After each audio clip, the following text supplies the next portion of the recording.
Hello guys, how are you all? Welcome back to my channel. So, today we are gonna see, what if Pirate King Luffy sent a marriage proposal to Princess Vivi Part 1. So before we start, go check out the author of this fanfic, Monkey Straw Hat Luffy. Subscribe if you enjoy the video. Let's begin the story. A man sat on the front of a ship. The old, tattered straw hat on his head blew slightly in the wind. He put his hand over it to hold it down. He had had it for 18 years, and didn't want to lose it now. His stomach growled, and he hopped down from the lion's head, and headed toward the kitchen. He opened the door, and went to the large refrigerator which he opened up. He looked around, hoping to find something to eat, but instead, he found it empty. I guess I'll have to find a restaurant somewhere, he thought. He walked back out on deck, and pulled something out of the pocket of his favorite blue shorts. It was an eternal pose with the words, "All Blue," written on it. He turned it over in his hand to look at the bottom. There were the words, "From Nami to Luffy. You can always find me." He smiled. How long has it been? A year? 2 years? He had lost track of time ever since they left. Ever since they left. Those words echoed through his head often now. Last he had heard, Zoro was doing just fine. He had beaten Mihawk, and taken the title of the world's greatest swordsman. Sanji had gone to Bartai after Zeph died. He had recently relocated, and was in the All Blue with Nami, and their son, Usopp had returned to Syrup Village with amazing stories to tell Kaya, and a bounty on his head to prove them. It was said that they were currently engaged. Chopper was traveling the world, curing all who were sick. And Robin, well, it was said that she was still searching for more history and poneglyphs. But of course, no one knew much about her because her work was forbidden. Frankie had returned home to Water 7, and had gone back to his former career of being a big brother. He also did work for Galila on some occasions. They were all gone. He couldn't say that he hadn't seen it coming. It had been bound to happen one day. He had given them their dreams, and that meant his time and purpose were through. He walked into his cabin, which he had used to share with the other men, but now it was huge, and empty besides the hammock and small table in the corner. He walked over to the only other object in the room, a small trunk in the corner. He opened it up, and pulled out a stack of papers. They were the wanted posters of his entire crew, their first ones anyway. There was Nami, 16 million, and there was Frankie's, 44 million, and there was Chopper's 50. A small drop of water suddenly hit the papers, and he realized he was crying. He shoved the papers back in the trunk, and shut the lid. It had been hard to let them go, but he was sure it had been the right decision. They all seemed happy now.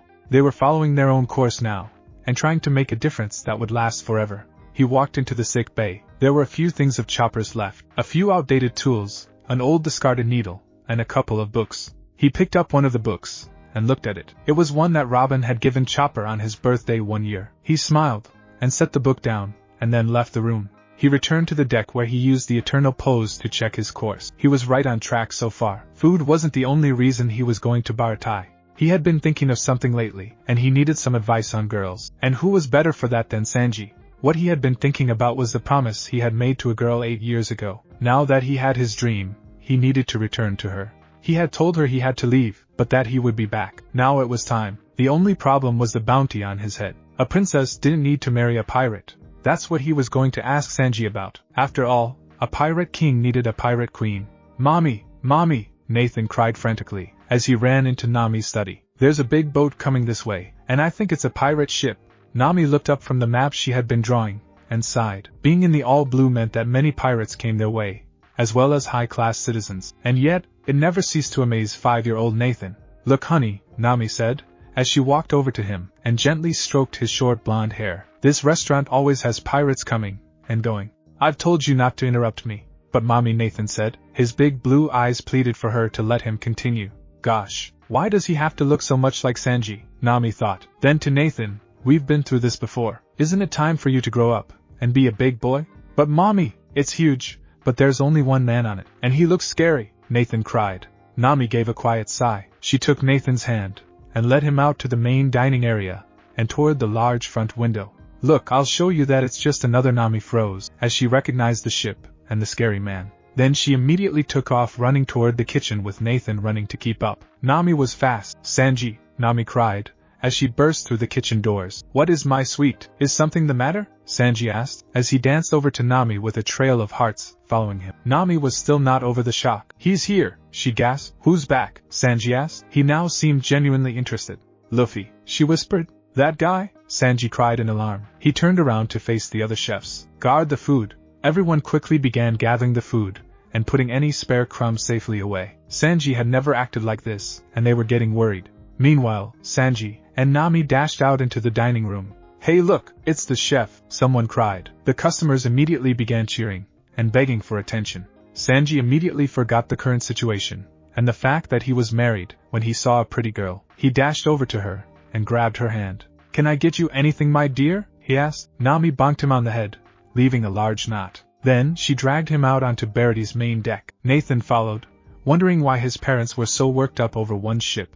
As the ship got closer, a familiar voice called out, "Hey guys, long time no see." Nathan hid behind Nami's legs. Nami just watched steadily as the ship came closer, now almost touching the restaurant. Sanji was prepared to kick the crap out of the rubberman if he so much as bumped his restaurant. The ship stopped within 5 feet of the restaurant, and a man soon jumped down off of it and onto Barity's deck. He walked over to the threesome and grinned from ear to ear. "I'm back, and look, I didn't get lost," he said excitedly. He held out the eternal pose. "Thanks, Nami." Nami finally broke out in a grin. Luffy always seemed to make any situation brighter, if only for a second. It was something about that grin of his. "Come on in," Nami said. Luffy began to follow her, and Sanji inside. That's when he noticed Nathan. "He's grown up since you left," Luffy said. Nathan cried as Luffy stared at him. He clung tightly to Nami's leg. "Relax, Nathan," she said. "This is Luffy. He's an old friend of ours." "Yeah, I don't blame him though. Luffy can be kind of scary," Sanji said. "Hey," Luffy cried. "Boys, stop fighting," Nami yelled. She banged them on the head, just like old times. As they entered the restaurant, every eye fell on Luffy. There were hushed whispers of the Pirate King here, and this is surely an interesting day, and the chef knows the Pirate King. "Hi," Luffy said with a small wave, as he noticed everyone staring at him. "Come on," Sanji said, as he grabbed Luffy's arm and pulled him into his office, which had been Zeph's old bedroom. Nami followed with Nathan close behind. Once Sanji had shut the door, he turned to face Luffy. "What are you doing here? After never visiting us for 3 years, you have the nerve to show up here and disrupt my restaurant. Me and Nami-san sent for you many times, and you never came. So why are you here now?" Sanji yelled. Luffy took a couple of steps back. This wasn't the reaction he had expected. Not at all. "Sanji, I was hungry and what?" Sanji asked threateningly. "And I need some help with something," Luffy finished. "So that's why you came," Sanji said calmly. A little too calmly. "After you wouldn't even come on Nathan's birthday, you have the nerve to show up and ask for help. Do you know how much pain me and Nami-san have had to endure because you wouldn't even come for that one special day? You aren't the same person we knew 8 years ago. You've changed, Luffy. You no longer believe in forever." "What?" "I didn't come because I had other matters to take care of," Luffy replied. Sanji's last statement had lit a fire in him, and now he was angry. "Everyone else came, even Robin-chan, who has to keep hidden. But you had other matters that were too important?" Sanji cried. The whole time they had been arguing, Nami had been watching silently. It was true that their former captain wasn't the same, but it looked like something was troubling him, and she thought Sanji had no right to make things worse. "That's quite enough, Sanji-kun. Luffy has finally decided to pay us a visit, and now you treat him like this? Go make us some snacks. We'll discuss this when you get back," Nami ordered. "Yes, my love," Sanji said, and dashed to the kitchen. When he was gone, Luffy slumped into a chair in the corner. He sighed. "Has it really been that long? Am I really that different from Nami?" he asked. Nami sat in a chair opposite Luffy. She shooed Nathan off so she could talk with Luffy. "Actually, Luffy, you never came to see us no matter how many times we sent for you. You always refused. And now you show up only because you need help with something. This isn't like you. But who knows? I have been gone a while. Maybe you've just grown up." "But Sanji's right. You would have never treated us this way when we were on your crew." Luffy frowned. "I know. But the only reason I didn't come is because I knew that if I did, I would ask you to come back, and I didn't want to do that. I knew the reason you left is because of Zeph, and you wanted a better place to raise Nathan. I didn't want to ruin your happiness," Luffy said. Nami smiled. "Maybe Sanji was a little hard on you. You really did want to come, didn't you?" she asked. Luffy nodded. "It's just so hard. I miss you guys more and more every day. At first, it felt like a dream, but then, I didn't wake up. I just wish finding One Piece hadn't complicated things," he said. Nami nodded solemnly. "I know. Sometimes I miss the old days too. But let's face it, we all have our own lives now, and we can never go back. You're the only one of us who hasn't found your place. You may rule the world, but you've lost everything." At that time, Sanji walked in with a plate of snacks and a few glasses of water. "Thanks, Sanji," Nami said. Then to Luffy, "So, what do you need help with?" Sanji took the last chair in the room and sat down beside Nami, facing Luffy. "Has he explained himself yet, or does he need a nice solid kick?" he asked Nami. "Leave him alone, Sanji," she said. "Go ahead, Luffy. Explain what you need help with." "Where to start?" Luffy said, as he stuffed his mouth with Sanji's food. Oh, how he had missed that food. I made a promise to somebody a long time ago.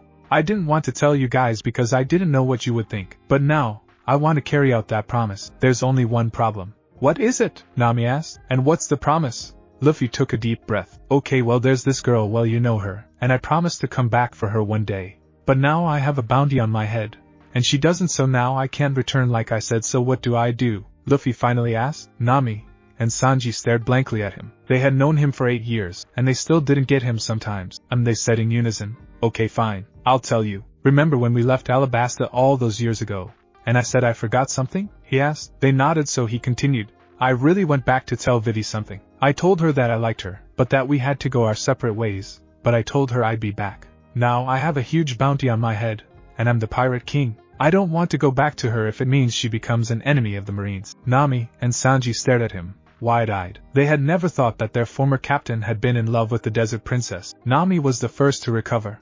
Do you like Vivi? She finally managed to stutter. Do you actually like someone? Sanji exclaimed. Luffy was the color of a lobster by now. This was getting uncomfortable. Yeah, well, so what do I do? He finally asked. Sanji broke into a large grin. Welcome to the world of men, Luffy. You are finally a man, Sanji said as he grinned. Nami bonked him on the head, and he immediately shut up. Then she turned to Luffy. Ignore him, she said with a wave of her hand. Now back to your problem. I think you should just go to Alabasta and speak to her without the Marines knowing. That way, you can see how she feels, Nami advised. Hey, that's a pretty good idea, Nami, Luffy exclaimed.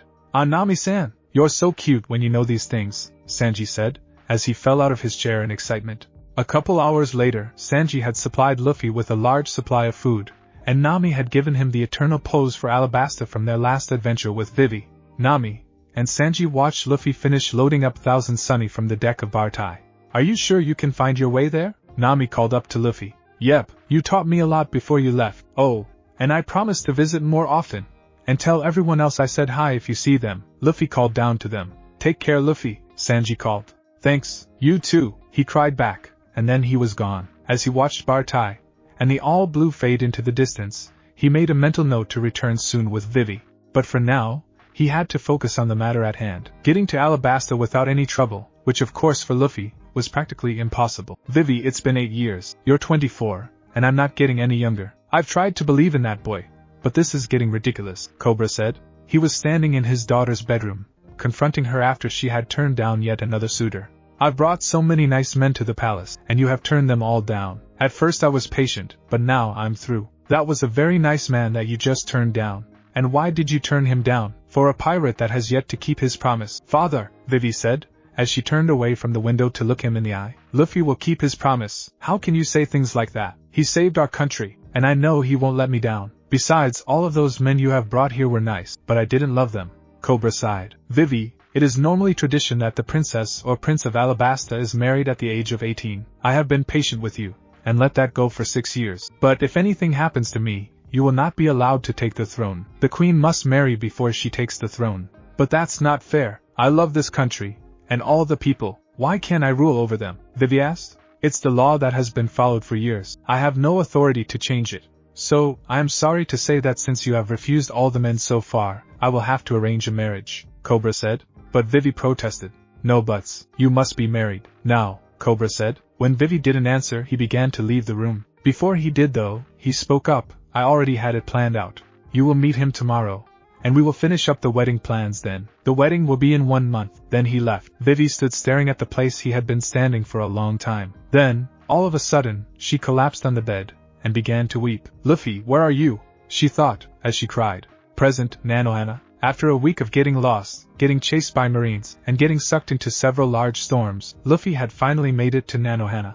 Wow, this place has grown, Luffy exclaimed, as he walked toward the city. It was true. Since the rain had returned to Alabasta, towns had sprung up everywhere, and existing towns had quickly grown into cities. Nanohana was no exception. Luffy walked through the streets, wondering how in the world he could get to Alyabarna from there. He had made it to Alabasta, but without a ship, he had no way to travel. Hey, you over there, a voice cried out. Huh? Luffy asked, as he turned around. He didn't see anyone. Up here, you idiot, the voice cried. Luffy glanced upward. What he saw was a man about his age with sandy blonde hair, sticking his head out of a window. Do I know you? Luffy replied. The man was becoming quite annoyed. Who cares? I know who you are, and why you're here, and I also know you need help, he hissed. Luffy grinned. Sure, hey, how did you know? Just get up here, the man yelled. Okay, Gomu Gomu no rocket, Luffy yelled, and grabbed a hold of the windowsill. Then he went flying toward the man, and the open window. The poor guy didn't have time to move out of Luffy's way. Luffy slammed into him, and they went flying into the room. What was that for? The man cried, as he rose slowly to his feet. Sorry about that. That was careless of me, Luffy said. I'll say, the man growled. Anyway, allow me to introduce myself. I'm Koza. I'm an old friend of Vivi's. I'm here in Nanhana on business for my father. I'm Monkey D. Luffy, Pirate King. Nice to meet a friend of Vivi's, Luffy said, as he grinned, and shook Koza's hand. I already know who you are. Everyone knows who you are. But listen, she told me about you too, and that you were supposed to come back. But look, you're a little too late. She's due to be married in 1 week's time. Some lucky fool, I'm sure, Koza said. Luffy's grin faded. What? He asked, unsure he had heard right. You heard what I said. You're too late. But hey, maybe since you're here, you can attend the wedding, Koza said with a smirk. But Luffy sputtered. Okay, look, if you don't believe me, I'll give you transportation to Alyabarna, and you can just ask her yourself, Koza said. Luffy nodded numbly. He didn't feel like speaking. Vivi was going to marry someone else? He couldn't bring himself to believe it. He decided to accept Koza's offer to see for himself. Follow me, Koza said, and opened the door to the small apartment. They stepped out into the hallway, and went down a flight of stairs. He opened another door that led out the back of the building. There, Luffy saw a small stable. Koza led the way inside, and then shut the stable door behind them. Well, here's your way to Alyabarna, Koza said, as he led a camel out of one of the stalls. Eyelashes? Luffy cried.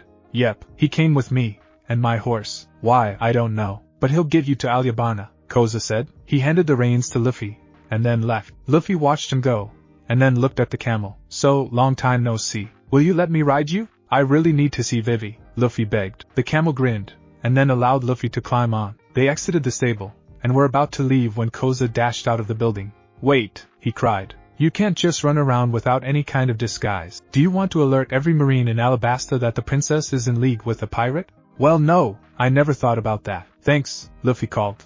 Anytime, Koza muttered, and stalked off back inside. Idiot, he muttered.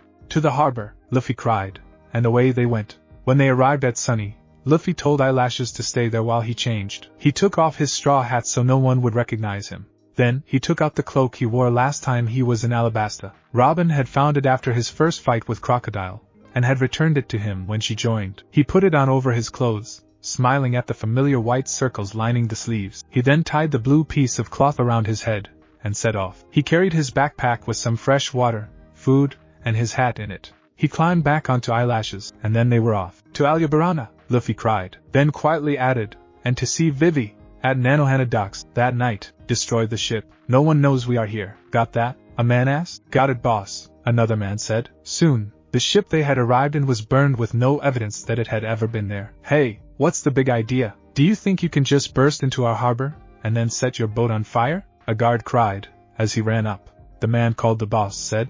The guard cried, as he felt something sharp go through his stomach. He fell to the ground dead. You saved me the trouble of doing that myself, the boss said. No problem. Anything else? The other man asked. He wiped the blood off his hand. That's all for now. You know what to do. Meet me in Alyabarna, the boss said, and then he was gone. The other man grinned. This will be fun. Then he slowly began walking down the deserted street, leaving the body of the guard behind on the docks. Eyelashes and Luffy were currently somewhere in the middle of the desert. The sun beat down on them, making the journey even more difficult. Of course, as a resident of Alabasta, Eyelashes' only problem was Luffy. So hot I think I'm going to die, Luffy said, as his tongue hung out of his mouth. Water. He was currently laying on Eyelashes' back. Eyelashes bucked slightly, nearly throwing Luffy off. What was that for? Luffy cried, as he sat straight up. Eyelashes gave him a look that said, you're not the one having to walk across this desert, so stop complaining.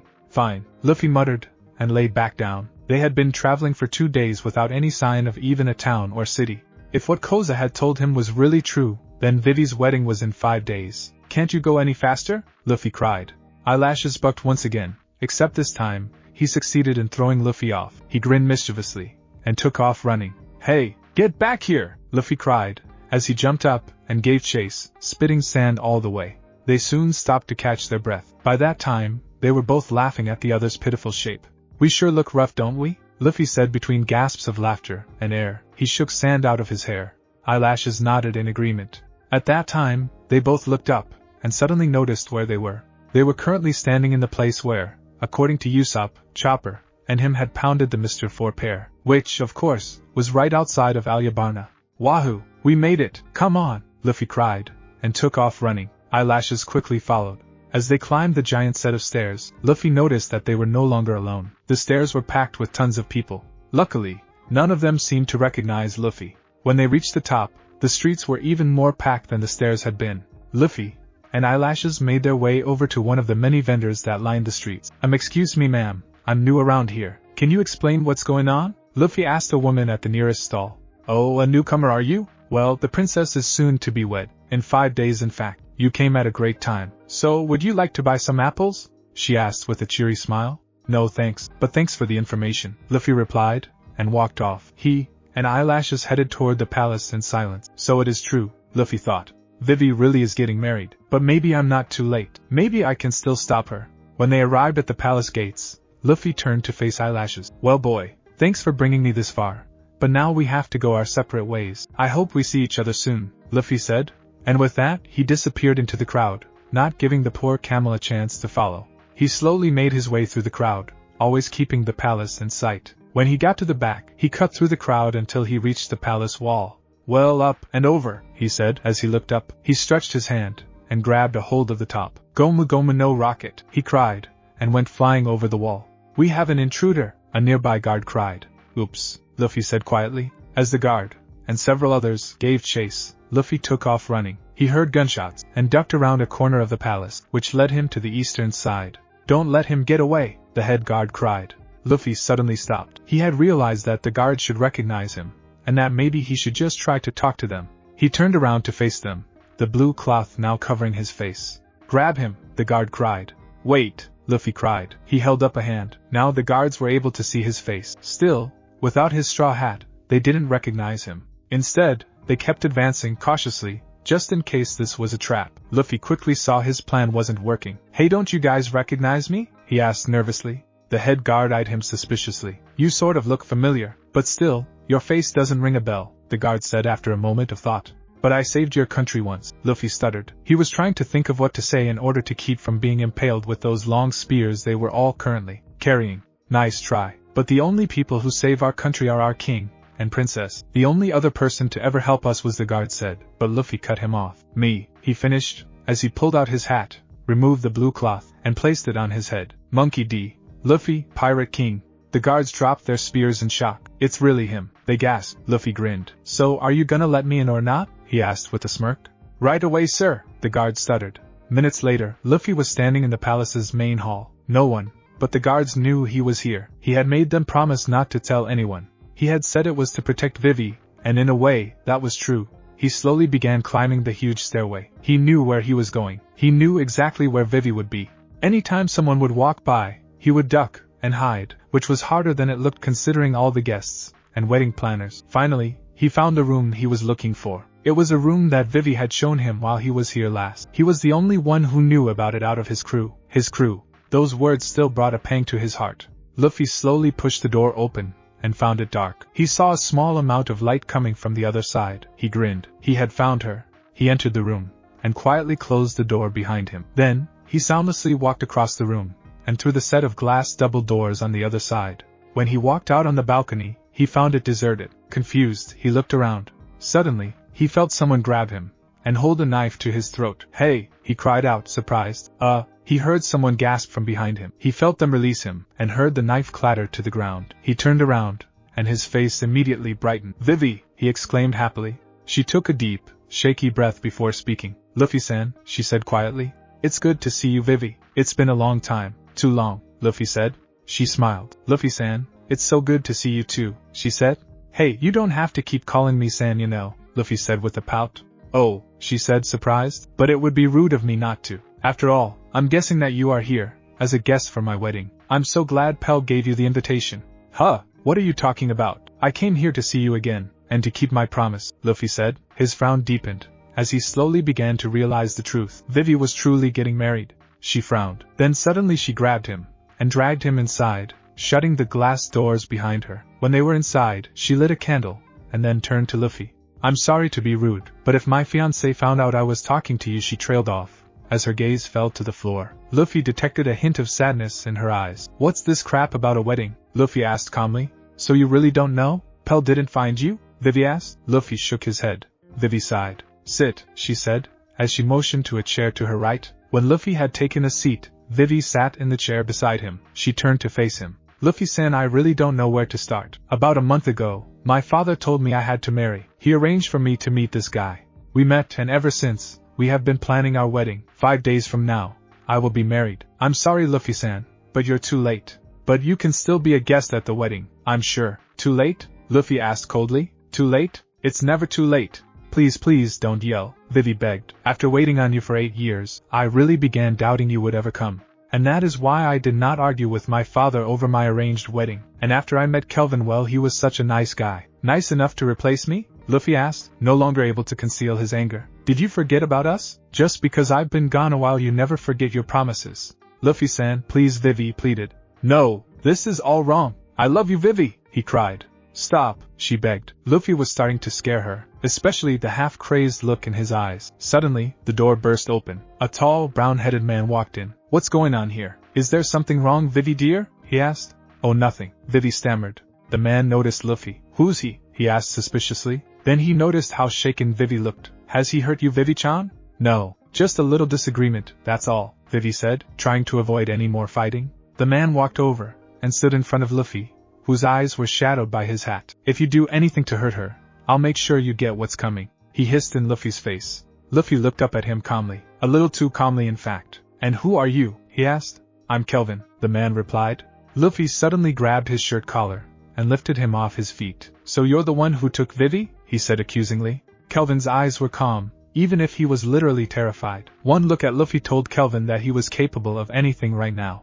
"I came all this way only to find out that you had taken Vivi," Luffy cried. "She's mine!" Luffy raised a fist, about to punch Kelvin. His eyes were on fire now. "No!" Vivi screamed, and ran to stop him. Just as Luffy punched, Vivi ran, and tried to grab his fist to stop him. Instead of hitting Kelvin, Luffy hit Vivi. She went flying across the room where she laid still. Luffy dropped Kelvin in shock. Kelvin ran over to check on Vivi. Luffy just stood where he was, numb. Then, realizing what he'd done, he quickly ran to see if she was alright. But before he could reach her, Kelvin stopped him, and cried, "Stay away from her, you monster." Luffy felt tears coming to his eyes. He turned, and fled the room. As he ran down the hallway, all he could think was, "How could I have hurt Vivi? I hurt Vivi, how could I? I am a monster." He ran, and didn't stop running even when he reached outside. He didn't know where he was going. All he knew was that he had to get away, and fast. He had hurt her. How could he? How could he? Kelvin kneeled beside Vivi, and studied her with a concerned eye. There was a tear in her light blue dress, and a deep gash where she had scraped the floor there. Luckily, she hadn't hit her head, and she seemed to be conscious. Still, there was a slight trickle of blood coming from the corner of her mouth. "That guy had a nice uppercut," thought Kelvin. Suddenly, Vivi gave a slight groan, and tried to sit up. Kelvin quickly helped her up, and into a chair. "Vivi-chan, are you alright? Do I need to call the doctor?" he asked worriedly. "No, I'm fine," she lied. She didn't want anyone to know what had happened to her. "Are you sure?" Kelvin asked, not completely convinced. She nodded. She was now staring at the floor. Why was Luffy acting that way? Does he really care about me that much? Or has he changed into a violent person? A lot can happen in 8 years, she thought. She placed a hand to her forehead. "I would like some time alone," she said. "As you wish," Kelvin said, and left the room. What am I going to do? Even though I am the one who felt pain, Luffy is the one that got hurt. Oh Luffy, what are we going to do? She thought. That night in Alyabarna, Luffy sat slumped in an alleyway. He no longer cared about being discovered. Actually, capture by the Marines would feel like heaven right now. He felt miserable. There were tear stains on his vest and shorts. Even though he was no longer crying, he didn't really have any tears left to cry. What happened back there? Why did I do that awful thing? No matter how mad I was, I never should have turned to violence. Luffy thought miserably. He pulled his knees to his chest, laid his arms across them, and buried his head in his hands. What made me do that? And why is Vivi suddenly saying she loves that man? She said something about her father, didn't she? Something about him arranging a marriage. Wait, Cobra, he's the one who arranged the marriage. He's the reason Vivi's acting this way, Luffy thought. His eyes went wide in realization. He jerked his head up quickly. Now all his pain, suffering, and remorse was being channeled into a different, stronger emotion. One that had caused him to hit Vivi earlier. Anger. Cobra, he said coldly. Suddenly, there was a noise at the other end of the alleyway. Luffy quickly looked around, and ducked behind a crate. A second later, a tall man walked by. He was wearing what Luffy thought looked like a long, fluffy type of coat. It hung from his shoulders, but his arms were not in the sleeves. Luffy could just make out its dark grayish color in the Alabasta moonlight. Something about this man seemed eerily familiar. Curious, Luffy slowly and quietly stepped from behind the crate, and began following him. The man turned out of the alleyway, and walked down the deserted, moonlit streets of Alabasta. He didn't seem to detect Luffy's presence, or if he did, he didn't show it. All of a sudden, Luffy's stomach growled. His instinct told him to run, that this man was dangerous. But strangely, all he could do was stand and stare as the man turned around. Monkey D. Luffy, it's been a long time, he said. He had obviously known about Luffy's presence longer than he let on. Luffy gasped. How is this possible? How is he really here? Is this a dream? Because if it is, it's a nightmare, Luffy thought. He had suddenly found himself in a very dangerous situation. At the palace, Vivi, Kelvin, Cobra, Shaka, Pell, and Igaram all sat around the large dining table. Along with them were many prestigious guests who had arrived for the wedding. Terracotta was busy serving up many of her wonderful dishes. The mood was cheerful, and everyone was happy. Even Vivi seemed to be. At least, she was acting like it so no one would know of the earlier events. So, Princess, what do you plan to do once you have married? One of the guests asked. Don't you think that's a little personal? Kelvin replied. Vivi smiled warmly, and dismissed his response with a wave of her hand. Well, I plan on continuing to help this country grow. I also plan to travel to other kingdoms to get some ideas on how to better Alabasta, Vivi said, and see my friends, she added silently. Everyone nodded in agreement, obviously impressed. All of a sudden, a guard burst into the room. I'm sorry for interrupting, he panted, but I have some urgent news for King Cobra and Princess Vivi. Please come. Vivi and her father politely excused themselves and followed the guard out into the hallway. Now, what's so important? Cobra asked. Your Highness, it's terrible. They found one of the guards at the Nanohana dock dead. We just got word a few minutes ago. It happened sometime last night. He was stabbed right through the stomach. There are no witnesses, and we have no leads. Some of the guards are working on it, but so far, nothing, the guard said frantically. Vivi bit her lower lip. Cobra remained silent in thought. Finally, he spoke. Post more guards there tonight, and keep looking.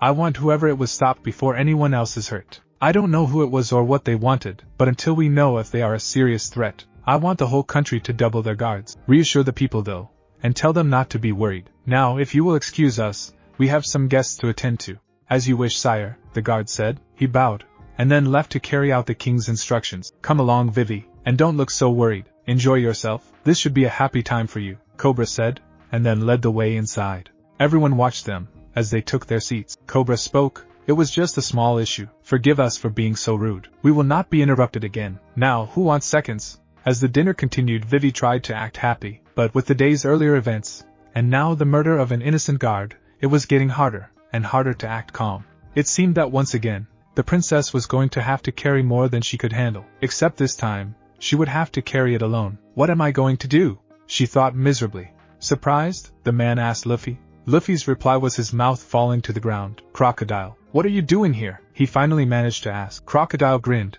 but it was a cruel and sickening grin. I came to get what I wanted. This country is one of the ancient weapons, he replied calmly. But how? Luffy sputtered. Simple. I am a master of my devil fruit. It was easy to escape those stupid marines. It just took me a while to find the right partner, he explained. That cruel grin had never left his face as they talked. You won't get this country or the weapon. I won't let you, Luffy growled. The grin on Crocodile's face disappeared. Oh, trust me, I will get what I want this time. I know all about you and your devil fruit. I could kill you here and now. Think about it. The Pirate King, found dead in the streets of Alabasta, he said coldly. Look, I didn't come to Alabasta looking for trouble. I came here to find somebody, Luffy said, trying to avoid fighting in the middle of the streets. This was Vivi's home. She had worked hard to help rebuild it after the war, and Luffy wouldn't be the one to destroy it. So he's not here because of me, Crocodile thought. Okay, I won't cause you any problems, but you better leave Alabasta and never come back. I kicked your butt one time, and I don't care to do it again, Luffy threatened. He turned to walk off. You underestimate me, Straw Hat. Or is it that you are unwilling to fight? Crocodile said to Luffy, and turned back. Luffy froze, and slowly turned around. I'm not underestimating you, and I'm avoiding a fight because it is unnecessary. You should leave because there is nothing here. The weapon plans you are looking for were burned up at Eni's lobby by a friend of mine. There's nothing here, so just go. I am the Pirate King, and I order you to get out, Luffy yelled. Crocodile smirked. Pirate King? That means nothing to me. I am neither a pirate nor a marine. I am a revolutionary, Much like your father, Crocodile said. What? How did you know about my father? Luffy cried.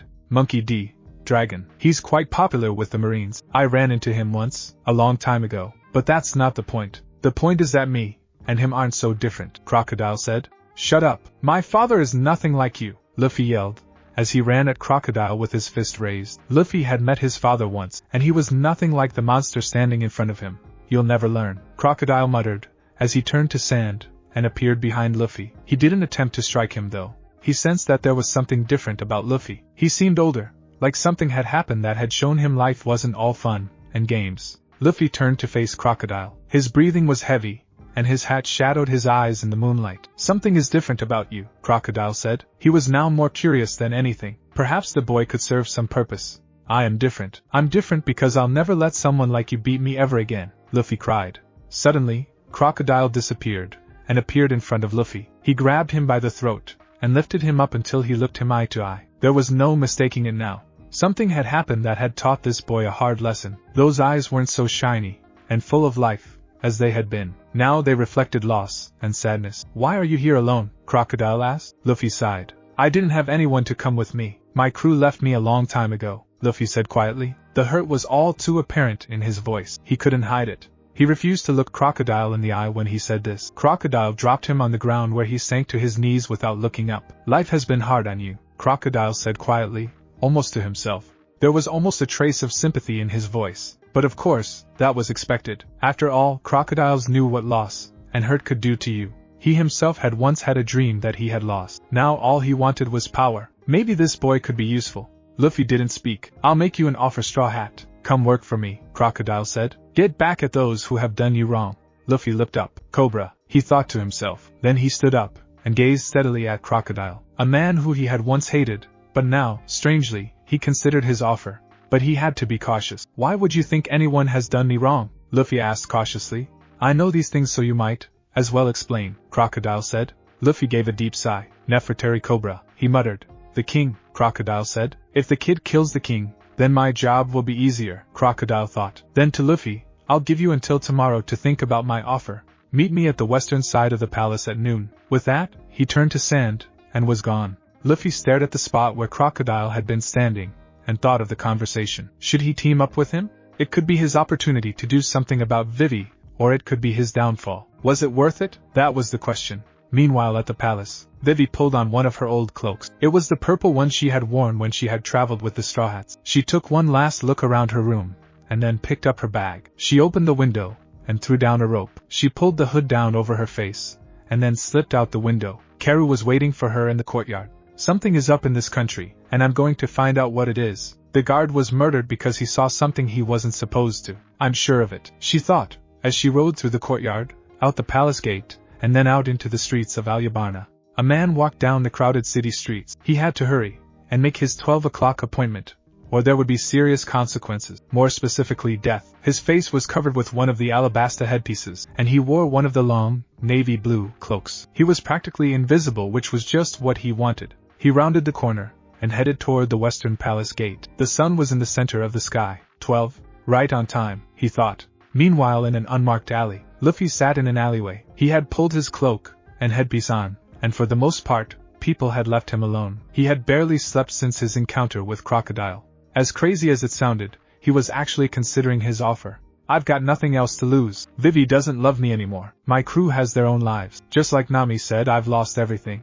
And another thing she said, about me not finding my place, that was right too. So maybe, just maybe, this is my place. Why not? Luffy thought. These types of thoughts had run through his mind a million times already. He slowly stood up, and dusted himself off. He looked up at the sun, and decided to make his way toward the palace. What's there to lose? Does it even matter anymore? Luffy thought. Maybe I'll see what he wants, then I'll decide. Yeah, that's what I'll do. He reached the western gates at about 5 till 12. He stood there scanning the crowd until he felt a hand on his shoulder. He flinched from the touch, one he knew all too well. One that, last time he had felt, had dried his entire body out. He turned around, and found himself face to face with the man he had once hated. So you accepted, Crocodile said. It was a statement, not a question. Luffy nodded. He noticed that Crocodile had on a light brown cloak and dark brown headpiece. He must be trying to stay hidden for now. Suddenly, a man appeared beside Crocodile. He was wearing a navy blue cloak and light blue headpiece. I'm here. Who's the kid? That's not important. He's helping us, and that's all that matters, Crocodile replied. He looks familiar, the man said suspiciously. I said that's all that matters, Crocodile said calmly. The man almost flinched. Now, did you complete your assignment? Yes, sir, Mr. Zero, the man said. I told you not to call me that, Crocodile said.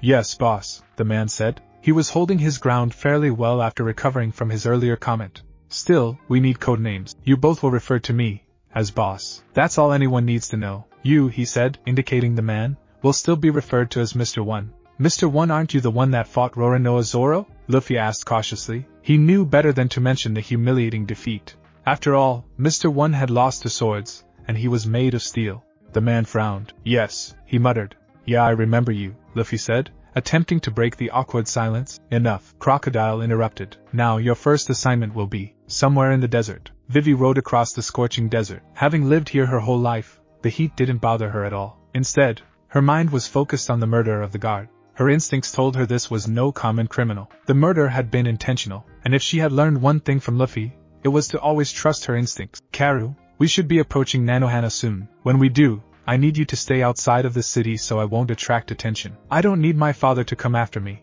Vivi said.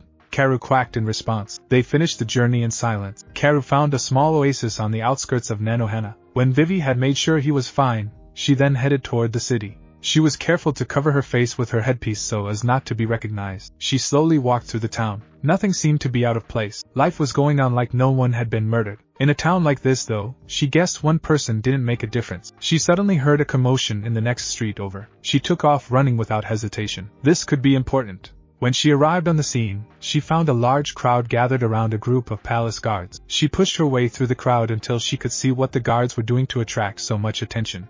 When she saw who they were holding, she let out a gasp. Koza, she cried. Her hood flew off, and the crowd gasped as they realized that their princess was there. What happened? Vivi cried, as she ran over and kneeled in front of him. He was on his knees with his hands cuffed behind his back. Princess, what are you doing here? Stay away from that criminal. He was the one who murdered our comrade. He was the one who killed the night guard. We have a witness that gave his exact description. We just now made the arrest. We will bring him with us back to Alyabarna. As you know, killing a member of the royal army is a serious offense, one of the guards said. Vivi ignored him, and continued speaking to Koza. What? Is what he said true? She demanded. Vivi, you don't need to be here. I didn't do it. They have no evidence because the witness disappeared. I'll be okay. Just get back to the palace. I fear that whoever did this to me and killed the guard may come after you next. Get back to the palace and stay safe. I'll be fine, Koza said reassuringly. Vivi nodded fearfully. She stood up, her legs shaking the whole time. She pulled her hood back on and ran through the crowd,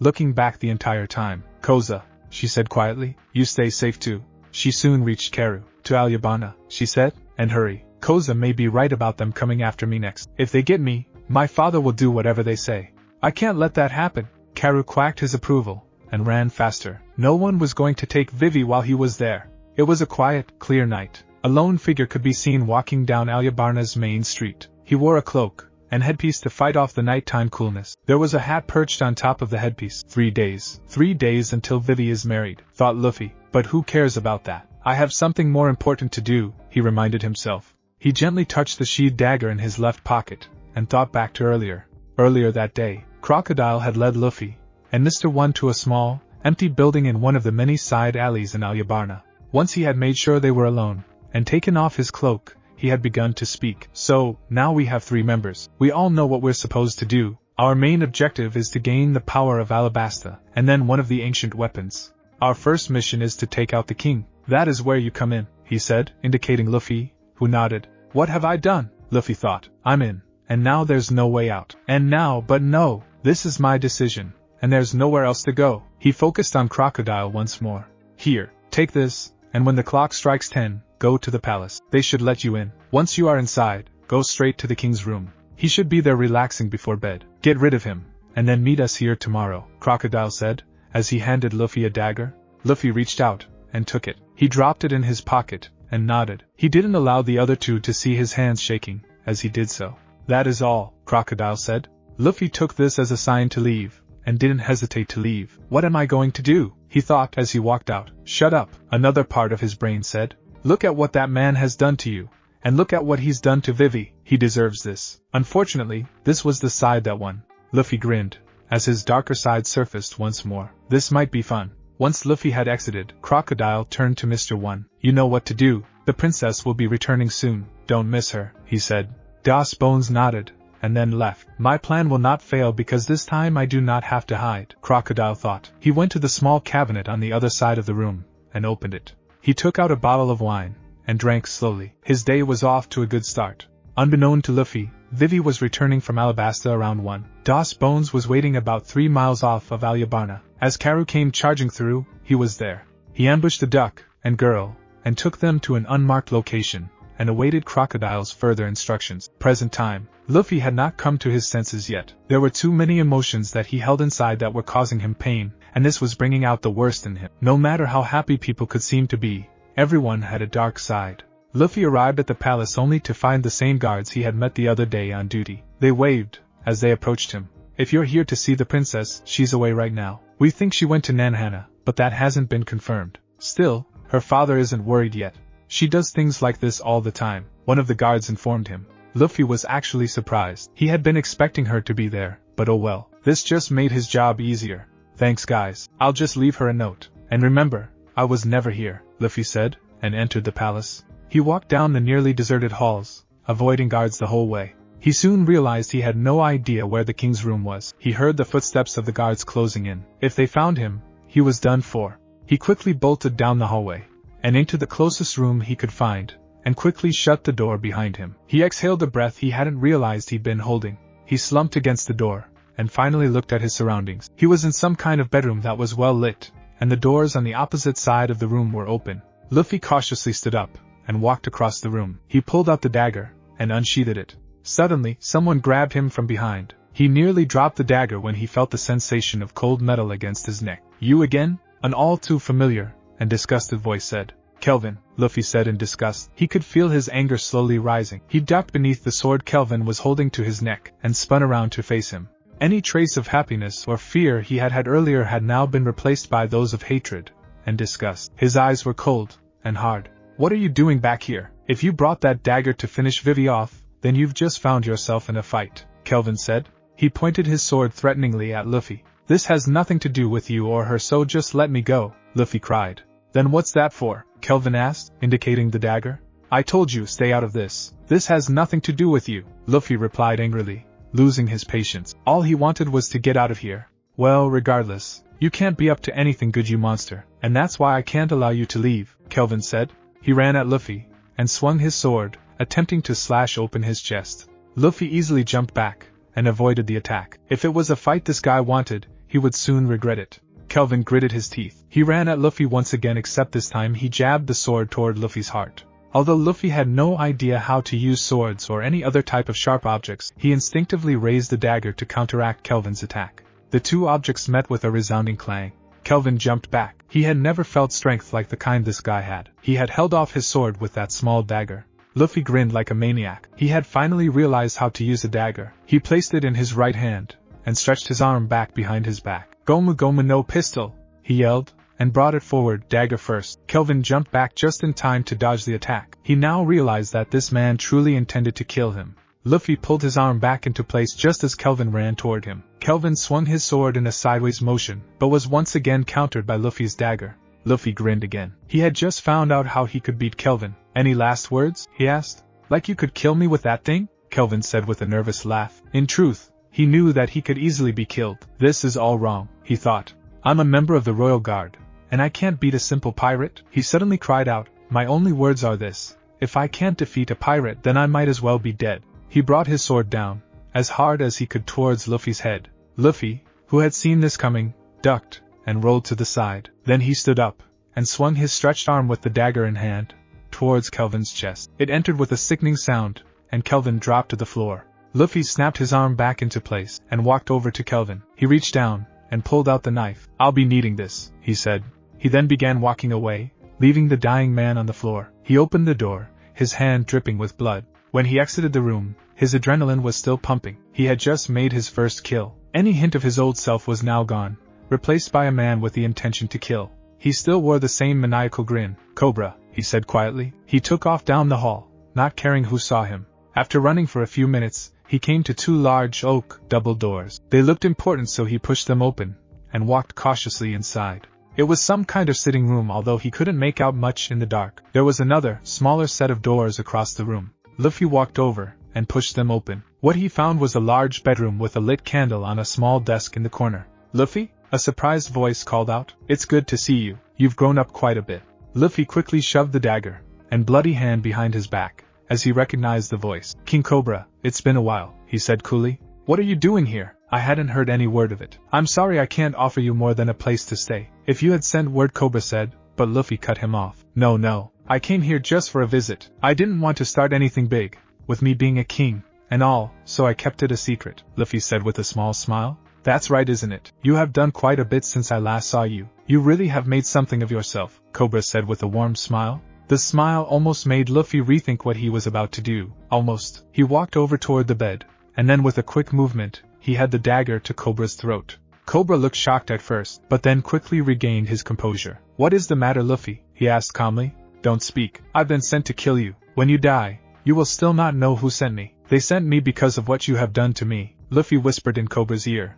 "And what have I done?" Cobra said, still trying to remain calm. "You forced Vivi to marry someone else. You kept her from me, the man she truly loves, and you took her away from me," he finished. Cobra looked surprised at this remark. "Forgive me, but I did not know how much you truly cared. You left her for so long," he said. "Shut up. I didn't leave her. I told her I would come back." "But you didn't believe me," Luffy cried. If he had been starting to calm down, he surely wasn't now. Cobra knew he had gone too far. "Luffy," he said, now not trying to hide his fear, "I'll let you in a little secret, my own little secret. It's the secret of the pain you've caused me," Luffy said viciously. He now came around the front of Cobra, and slowly began pushing the dagger into his right hand. Cobra cried out. Luffy didn't stop there. "But that's not enough. You don't know how it feels to be dead inside," he said, and brought the dagger up, and slowly began pushing it into Cobra's stomach. Cobra's eyes widened, and got a far-off look in them, but right before he lost consciousness, he managed to pull the rope beside his bed.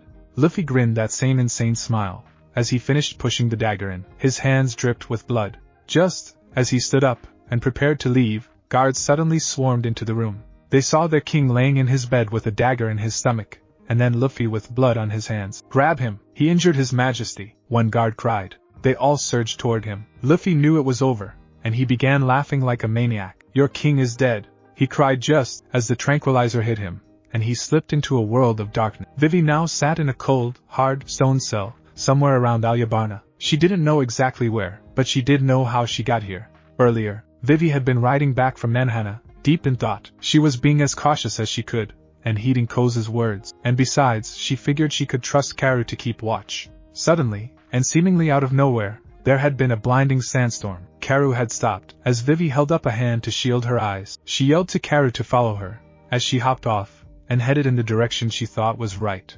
Unfortunately, it was the wrong direction to avoid being taken hostage. A hand had reached out, and pulled her close to them. They had yelled that if she wanted to remain alive she would come with them. She had fearfully nodded her head, and obediently followed. She didn't know what had happened to Karu. She couldn't see or hear him anymore. She wasn't sure how many people there were, but she didn't want to fight them. That was when a sweet-smelling cloth had been pressed to her nose and mouth, and she had soon lost consciousness. Present. She had woken up about an hour ago, and found herself to be in this cell. She was currently chained to the wall by shackles that held up her arms and chained up her ankles. The rest of her just hung limply.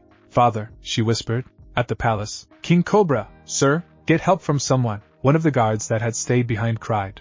"But isn't he dead?" another guard asked. "I don't know, but are we going to stand around and find out or try and save him?" the first one replied. "Now go get a doctor." "Yes, sir," the guard replied, shaking. A moment later, he returned with the palace doctor. He went over to the king's bed to see if he could find a pulse. He released the king's arm with a small, but wary smile. "He's alive, but we need to seal up the wound quickly. I'll have to carefully remove the dagger, and then quickly bandage him up.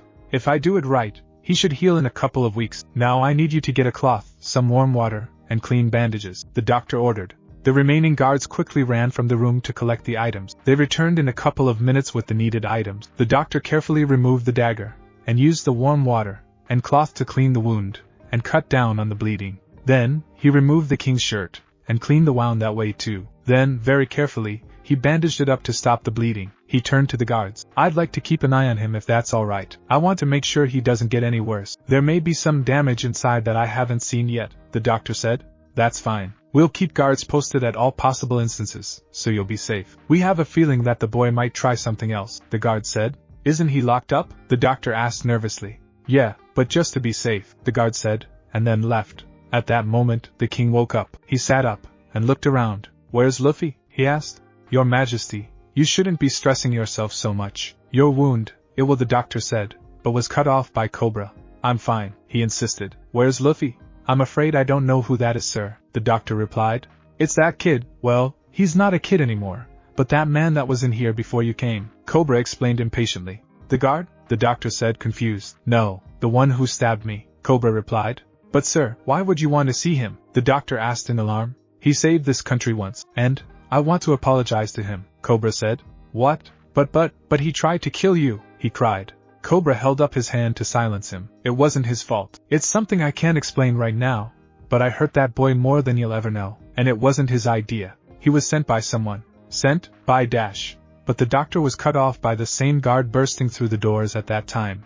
"We need your help," he cried to the doctor. Then he noticed the king was awake. "Oh, your highness. Good to see you're alright." "What's happened?" the doctor asked, panic creeping into his voice. The guard motioned for him to come closer, and he did. "It's Kelvin," the guard whispered. "Come quick." The doctor nodded, and followed. "I'll come check on you later, sir," he said to Cobra, and walked out. "Luffy, what have you done now?" Cobra thought to himself. He had no doubt that it had something to do with Luffy's break-in, though he wasn't sure. The doctor followed the guard down the hallway, and toward Kelvin's bedroom. They entered, and the doctor immediately saw the urgency of the situation. "More water and cloth, sir?" the guard asked. "A lot more," the doctor replied. As the guard left, he walked over to Kelvin to check his pulse because he didn't appear to be breathing. He found that he was alive, but barely. It appeared that the same dagger had made his wound. That meant that he had suffered much longer than Cobra had. Luckily, it didn't appear to have pierced his heart. "How's he still alive?" the doctor thought to himself as he examined Kelvin. Soon, he had laid Kelvin in his bed, and assured the guards that he would be okay in a while. As he walked into the hallway, he turned to the guard that had fetched him in the first place. "Cobra, he told me something when he woke up." "What?" the guard asked eagerly. This was his first time seeing any action since the palace was usually quiet. "He told me that someone sent that man that tried to kill him," the doctor replied. "Now I'm no guard, but you might want to do some serious questioning to make sure no one will come and finish the job. The king wants to see that man and apologize, but doesn't let them anywhere near each other. Got that?" the doctor asked. The guard nodded. "Good," was all he said before walking off. In the palace prison, Luffy was chained to the wall with sea-stone cuffs around his wrists and ankles. Any of the anger and hatred he had felt earlier was gone. He was a murderer. He truly had become what Kelvin had said, a monster. "Monster!" Kelvin's voice echoed in his head. "Find your place." "Lost everything." Nami's voice echoed. "Alone." Crocodile's voice echoed back to him. "No!" Vivi's scream was the last echo. He snapped back to reality. He still didn't raise his head though. His hat laid on the ground beside him, but that didn't matter right now. His shaggy black hair fell over his eyes, creating a shadow. The cell door opened, but he didn't stir. "Hey boy, you have some explaining to do," a guard said as he walked in. It was the same one who had spoken to the doctor earlier. He was followed by two of his buddies. One held a spear, and the other held a long rope with a handle on the end. Luffy stared at them with cold, forsaken eyes before looking back at the floor. "Look at me when I speak to you," the guard cried. He pulled out his sword. "I have a few questions for you, that's all," the guard said. At this, Luffy raised his head. "There's nothing for you to ask," he said bitterly. "You know what happened. You know what I've done. They are alive," the guard said. This seemed to bring a little emotion from Luffy. It was a mixture of disbelief and reassurance. "The king told us something when he worked up. He told us that someone sent it to you. We want to know who that person is," the guard said. He held his sword threateningly close to Luffy's neck. "I ought to slit your throat for what you've done, but the king won't allow it. He still likes you for some reason. He thinks he should apologize to you," the guard said with a snort. Luffy seemed genuinely surprised by this. "He does. He's probably delusional. He had no reason to apologize, but I'll ask the questions." "Who sent you?" he demanded. "No one sent me. I came on my own," Luffy insisted. He was afraid to reveal Crocodile's name. He was chained up and powerless, and would most likely be killed, and it wouldn't have anything to do with the guards. "Boys," the guard said. Then to Luffy, "Here's the consequence of lying." The guard with the spear advanced toward Luffy, who watched him cautiously. Suddenly, the guard jabbed the spear at Luffy, and it slightly pierced his left shoulder. He cried out in pain, as a slight trickle of blood ran from the wound. "Now I'll ask again. Who sent you?" the guard asked. Luffy gritted his teeth. "No one. No one sent me," he cried out. The guard nodded, and his other friend removed Luffy's shirt and whipped him across the chest, leaving a giant, red welt. This time, Luffy screamed. He couldn't help it. The sea stone had lowered his resistance, as well as his strength. The guard grinned at this. "You can't win, so just tell us. Who sent you?" "No one!" Luffy screamed.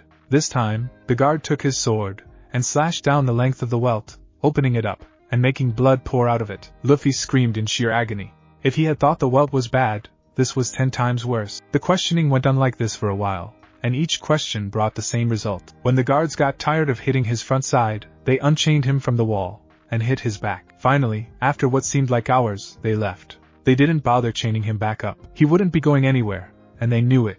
As the door shut, Luffy used his head to push himself up. He sat on his knees, doubled over. That was as far as he could go. He wheezed, and coughed, and spit up a little blood. It seemed that there wasn't one part of his body that hadn't been injured in some way. There was even a huge welt stretching from above his left eye to his right cheek. The cell was blood-splattered. Eventually, he laid back down and writhed in pain. There was no escaping it. It was always there, no matter which way he moved. He began to wonder if he should just tell them who had sent him. The pain he was experiencing right now made death seem okay, almost inevitable. He spent the rest of the night in a half-waking, half-sleeping, pain-filled state. He wasn't aware of the time, only the endless pain. That morning, or he thought it was morning, the door opened once again. It was the guards. They tortured him again, but not so long this time. He still refused to tell me. Facing Crocodile was still worse. They soon gave up and left, but promised to be back. The pain was even worse this time. Any wounds they had given him the night before had either been reopened or intensified. A couple hours later, the door opened again. Luffy didn't look up. He didn't want to know, and in truth, he didn't have the strength. "I've been sent to get you," a voice said. Luffy recognized it, and forced his head to look up. "Mr. One?" he said weakly. Das Bones looked over him, and then picked him up and threw him over his shoulder. Luffy cringed at the pain the jolt caused, but remained silent. "The boss wants to see you," was all Luffy remembered him saying. The rest was a blur. Kelvin walked down the hallway towards the king's bedroom. He was feeling better this morning, and he had heard that the king had an interesting experience last night, much like his. The guards allowed him to enter, and he sat down on a chair beside the king's bed. "Kelvin, it's good to see you," Cobra said cheerfully. Then he noticed the bandages running across Kelvin's chest. "What happened?" "Same thing that happened to you," he replied. Cobra sighed. "Why didn't they tell me about this?" he murmured. Then he suddenly looked straight at Kelvin. "That boy, his name, do you know it?" No. "I think it's Luffy, isn't it?" Kelvin said uncertainty. Cobra nodded. "Monkey D. Luffy," he replied. "What?" Kelvin cried. "Monkey D. Luffy? The Pirate King?" "That's the one," Cobra said with a small nod. Kelvin sat there, processing this. Cobra spoke. "Did Vivi ever tell you about crocodiles?" "Yes," Kelvin replied, "but I don't see." Cobra cut him off. "That boy, well man now, saved our country from crocodiles. I owe him something." "Are you crazy? You don't owe him anything. He tried to kill you," Kelvin cried, not quite believing what he was hearing. Cobra gave a long sigh before continuing. "There's something else. He's in love with Vivi." He paused to let this sink in. "He told her he would come back for her one day, but after a few years, I didn't believe it. Vivi told me to have more faith in him, but I just couldn't. That's why I set her up to marry you. And then, he must have somehow found out." "Tell me, was he here before yesterday?" Kelvin nodded. "He came to see Vivi, but they got into some kind of argument. I came in the middle of it, and then he got mad at me." "Now, it makes a little more sense," Kelvin explained. He neglected to tell him about the actual physical contact. Something told him this wasn't the time. "Then that means that I took his place," Cobra finished. "I can't imagine the pain it brought him to come back only to find her engaged." Cobra held up his right hand, which was bandaged, and thought of Luffy's talk about the pain he had endured. The Luffy that was here last night, that wasn't the same person that was in Alabasta and beat Crocodile. That Luffy was someone else. "What?" Kelvin asked in confusion. "Someone turned his pain and anger towards me. They showed him that this was mostly my fault. The ones who sent him are the ones that want me dead. They just used him. And that's why I want to see him again. I want to tell him I'm sorry, and that I forgive him for last night. I fear that it's only a matter of time before whoever sent him punishes him for failing," Cobra explained. Kelvin couldn't believe it, but he was kind of starting to feel sorry for Luffy. After all, he had taken the woman he loved, and called him a monster. If he had truly saved Alabasta, how bad could he be? He shook off the thought with a shudder. This was the man who had tried to kill him. At that moment, a guard burst into the room. "The prisoner, he's gone," he cried. They've come, Cobra said quietly. It's time for your punishment, Luffy. Be careful. The guard looked confused. This was not the reply he had expected. Sir, he said questioningly, let him go. Whatever they do to him will be much worse, Cobra replied. The guard looked like he wanted to object, partly out of confusion, but he left the room to relay the orders. Kelvin, Cobra said, go to your room, and stay there. You know too much, and they might target you. I'll have guards sent to watch after you. Kelvin nodded, and took this as a hint to leave. He stood up, and left the room. Where are you, Vivi? He wondered. In an unmarked building, outside Alyabarna. Vivi was still chained to the wall. Her arms ached, and her wrists were sore. She still had no idea where she was or who her captors were. She suddenly heard a noise coming from the hallway outside the cell. She jerked her head up, and waited to see who would appear. The door to the cell swung open, and a man she recognized all too well walked in. It's good to see you, princess, he said with a wicked grin. Crocodile, she cried in disbelief and disgust. What are you doing here? Are you not happy to see me? Crocodile asked in mock sadness. What do you think? She retorted. I see you haven't changed much. You have grown up a bit though. I thought you would like to know that you'll be having a cellmate soon, he said. Please don't be a father. Don't let them have him too, Vivi thought. Crocodile seemed to enjoy her discomfort. It's a man that had been charged with attempted murder. The attempted murder of your own father, and some man. Kelvin was his name. What? Vivi cried. It was only attempted. He's not dead, her brain told her. They're fine though, for now anyway, Crocodile said. Right then, there was the sound of a door opening further down the hall. Sounds like your company is here. Vivi bit her lower lip. How could she share a cell with the same person who tried to kill her father? At that moment, a man walked in. When he stepped into the light from the lantern, she recognized him from her time spent with Baroque Works. Mr. One? She thought in confusion. Then she noticed that he was carrying someone over his shoulder. Was that the man who had tried to kill her father? Chain him to the wall beside the princess. She could use the company, Crocodile said. He then stood up, and exited the small cell. Mr. One walked over, and then took the man off his shoulder, and chained him to the wall. Vivi couldn't bring herself to look at the person beside her until after Mr. One had left. What she saw when she looked up shocked her. Luffy? She cried. Had he really tried to kill her father? Then she noticed that his normal red vest and sandals were missing, and finally, she noticed the hideous welts and deep gashes all over his body. Blood seemed to be on every bit of skin. What happened to him? She thought in horror. The whole time she had been observing him, he had kept his head down, his bangs covering his eyes. She now saw that his hat was laying on the floor beside him. Luffy? She tried to get him to look up, but he didn't stir. Luffy? She tried again. She wasn't even sure if he was alive. That thought creeped her out. He slightly stirred, and she was reassured. Luffy? She tried one last time. This time it worked. He looked up, and she could see the huge welt that ran across his face. She gasped. Vivi? He asked weakly. Luffy, I'm here. She had suddenly found herself at a loss for words. All the questions about her father, why Luffy was here, and about Kelvin disappeared when she saw his haunted expression. Vivi, I'm sorry, he said. What? She asked. She was taken off guard at his sudden remark. He hung his head back to the floor. I'm sure that you know what I've done by now. I almost killed 2 people, Vivi, people you really care about.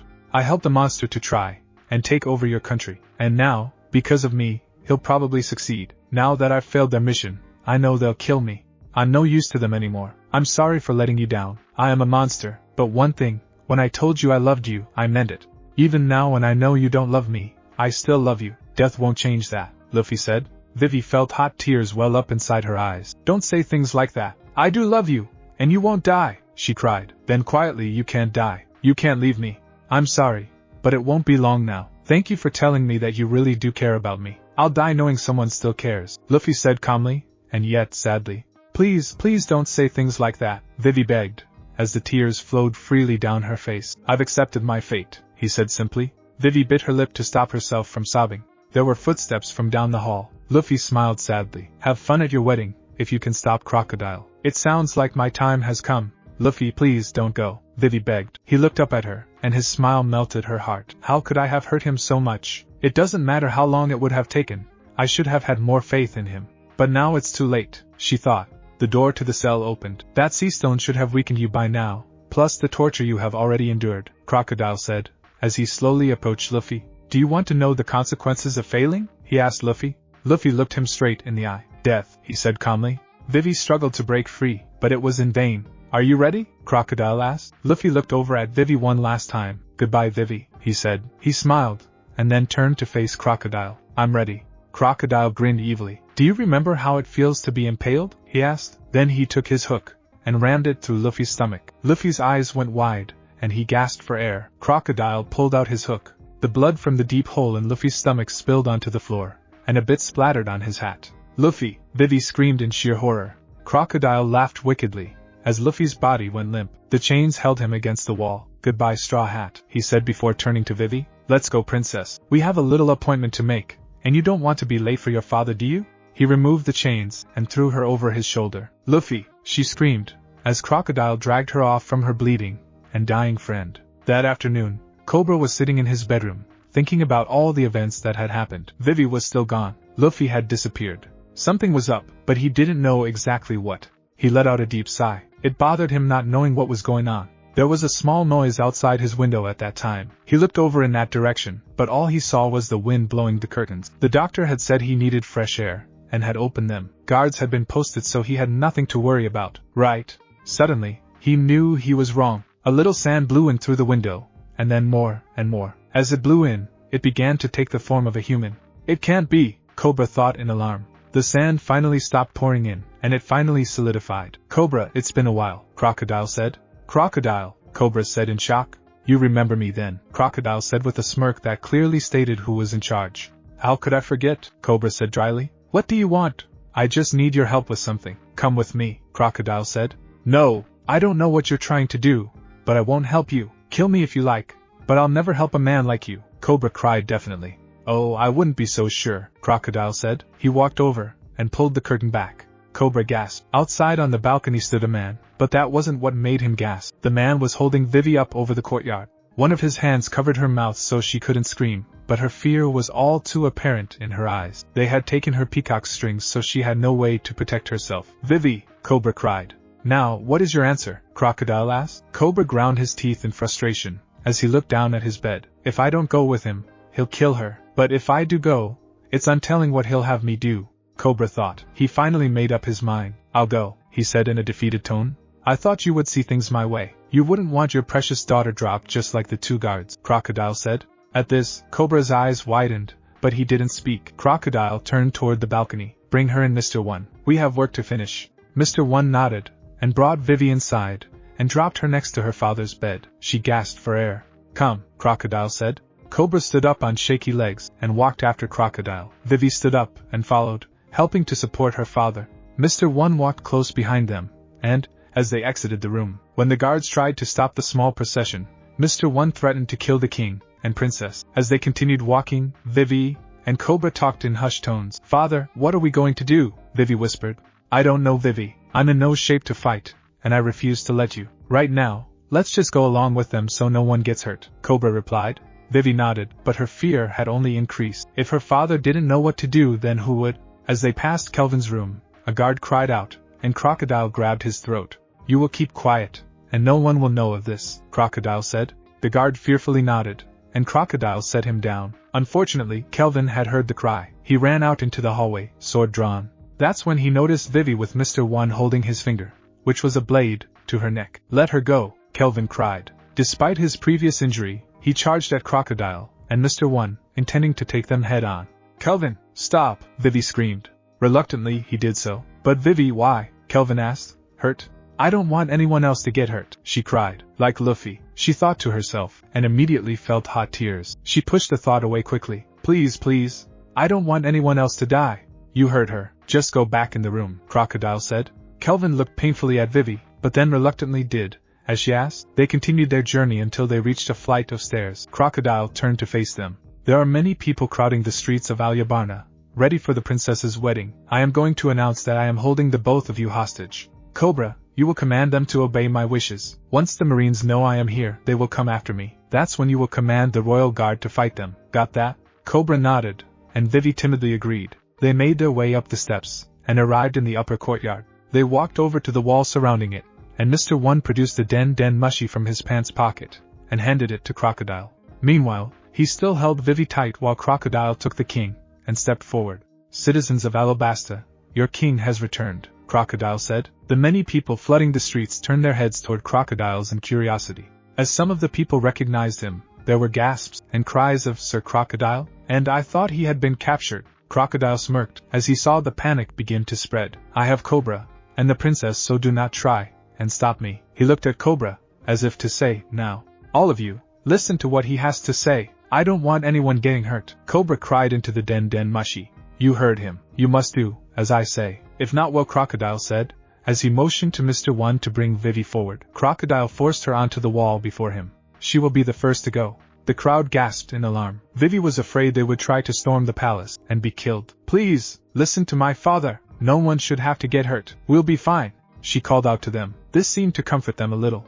For now you may go on your way. I'll send you further instructions later, Crocodile said, and then disappeared with Vivi and Cobra back inside the palace, leaving behind a crowd full of questions. At the Nanohana harbor, a smaller ship was currently being moored at the docks. It was around 3 p.m. A woman jumped down beside the man who was tying it up.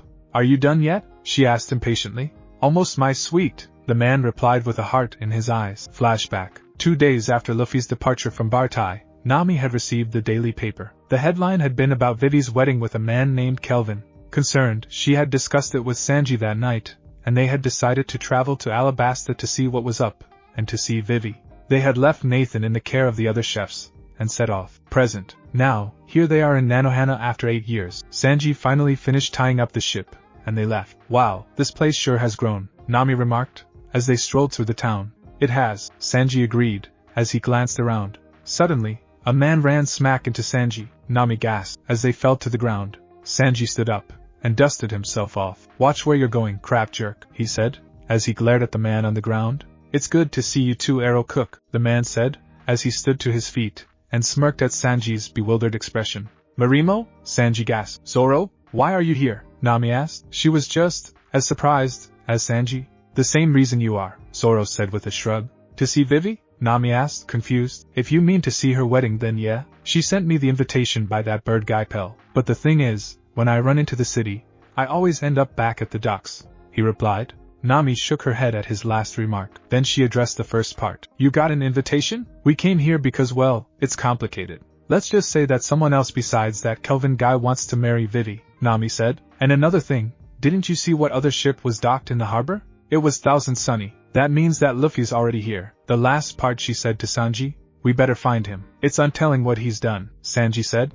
Follow us, Zoro. We'll explain everything on the way. I have a feeling we need to go to Alabasta, Nami said. Zoro and Sanji nodded in agreement. It was probably the only thing they had ever agreed on. The small group rented 3 horses for quick travel, and set off. With Nami navigating, they would be there by nightfall. Vivi sat in her room. Ever since Crocodile's little announcement, she had been confined here. She bit her lip in frustration. She stood up, and began pacing the length of the room, trying to straighten out her thoughts. Luffy-san, she thought, as she felt a fresh batch of tears. I can't think about that. I have to stay focused. I have to escape this room. In the streets of Alabasta, Nami, Sanji, and Zoro rode through the deserted streets. Something's not right, Nami thought. It's only 8, but it's deserted. They found a small bar, dismounted, and left their horses outside. Nami was the first to enter. She saw the bartender, and decided to ask a few questions. I'd better take it slow until I know what's going on, Nami thought. Then to the old woman, excuse me ma'am, me and my friends would like a drink please. Here's some. Nami handed the woman enough for 3 drinks. The woman took it, and without a word, poured 3 drinks. As Zoro and Sanji sat at one of the tables, Nami sat at the counter, and casually started a conversation. So, we're sort of new to this town, and we were just wondering, what events are happening? The woman seemed unwilling at first, but she eventually spoke. Since you're newcomers, I feel like I should give you a fair chance of escape. Here she leaned in closer. Earlier today, a man stood at the top of the palace, and announced he was holding our princess and king hostage. If we want them to live, we must do as he says. And that man's name is Nami, Sir Crocodile. What? Nami cried, spilling her drink. Get out before he knows you're here, the woman said. Then she disappeared into the back of the bar, leaving a shocked Nami, and a curious Zoro, and Sanji. Nami-san, what's the matter my dear? Sanji asked, concerned. He had never seen Nami this spooked. Nothing, Nami stuttered. She already knew what she had to do, but she couldn't have Zoro or Sanji tag along, and mess it up. I've got something to take care of. You guys just stay here for a little while, and I'll be back soon, Nami said, her voice shaking. She handed Sanji some, and then left. Nami-san, Sanji called after her, but it was too late. Nami was long gone. In the palace, Vivi stood out on her balcony, and gazed at the stars, all the time searching for an answer. There were 2 guards on the balcony with her. They had been instructed to guard her by Crocodile, who threatened their lives if they allowed Vivi to escape. They had apologized 1,000 times, and she had constantly tried to reassure him. Suddenly, there was a noise from the palace roof above Vivi, and before she knew what had happened, the guards were lying at her feet, unconscious. She looked up above her only to see a figure gracefully jump down, their shadow illuminated by the moonlight. They landed in front of the speechless Vivi. Vivi backed up into her bedroom, fearing the worst. "Am I really that scary?" a familiar voice asked, and Vivi immediately smiled as Nami stepped into the light. "How did you do that? I've been trying to escape all day," Vivi exclaimed. Nami grinned mischievously. "I have my ways." Vivi just shook her head. Then she turned to the matter at hand. "Nami, you can't be here. They'll kill you." "I can't let anyone else do it," Vivi said, but stopped short. She suddenly fell to her knees and started sobbing uncontrollably. Nami sat down next to her and gently cradled her head. She didn't know what was wrong, but she did know that Vivi needed comfort. When she was done crying, Vivi looked up at Nami sheepishly. "I'm sorry," she stuttered. "It's just that a lot has happened, that's all." "Should I tell her about Luffy?" Vivi wondered. They walked over to the chairs in Vivi's room. They sat down, and Nami turned to face Vivi. "Okay, so I know about crocodiles. Is that what you're upset about? That's why I came to see you here. I thought you might need some help," Nami said. Vivi took a deep breath. "That's not exactly it. That's part of it," Vivi said slowly. She was still reluctant to tell her about Luffy. For some reason, she felt guilty. Nami sensed that something else was really wrong. "Vivi, whatever it is, you can tell me," Nami said comfortingly. Vivi looked at the floor, her sadness apparent through her posture. "Something worse happened. Somebody has already died, and it's Crocodile's fault. It's Luffy," Vivi finished. Nami stared at her wide eyes. No, I don't believe that," she cried. Vivi looked at Nami, who was growing angrier. "Nami, please," Vivi begged. "Luffy can't be dead. Crocodiles couldn't kill him before, and he can't now. Not ever," Nami yelled.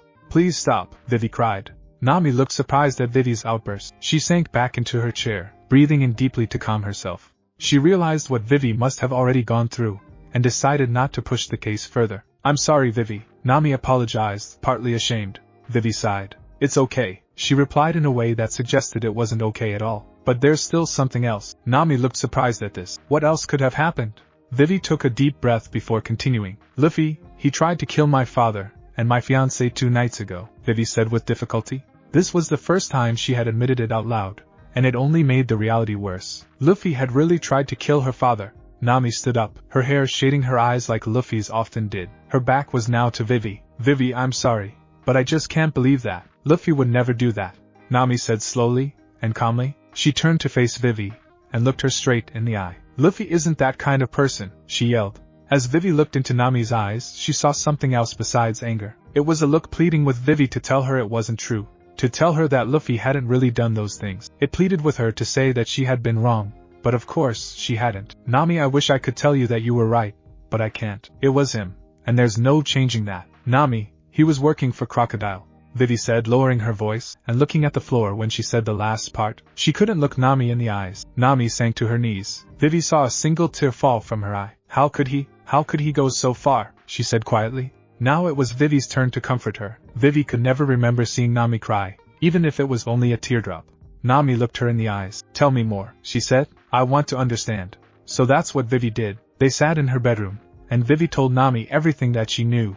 She said she didn't know what Crocodile had done to convince Luffy to help him, but he had. She also told her that she suspected that Luffy had been tortured sometime. She didn't know if it was her people or Crocodile, but he had been in bad shape. The last thing she told her was exactly how Crocodile had punished Luffy for failing. When she was done, a new spark of determination and hope glistened in Nami's eyes. "Vivi, Luffy isn't dead. Not yet anyway. I can feel it. He's alive wherever he is. But we have to find him before it's too late," Nami said.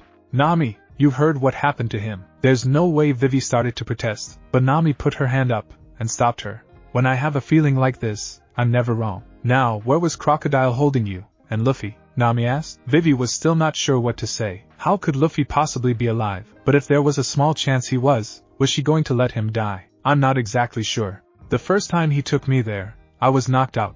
But when he brought me back to the palace, I was able to catch glimpses through the blindfold. It's not here in the city because I saw the side of the hill that Alyabarna sits on. I also remember seeing some old ruins. I think the place he was holding us wasn't far from those ruins," Vivi said uncertainty.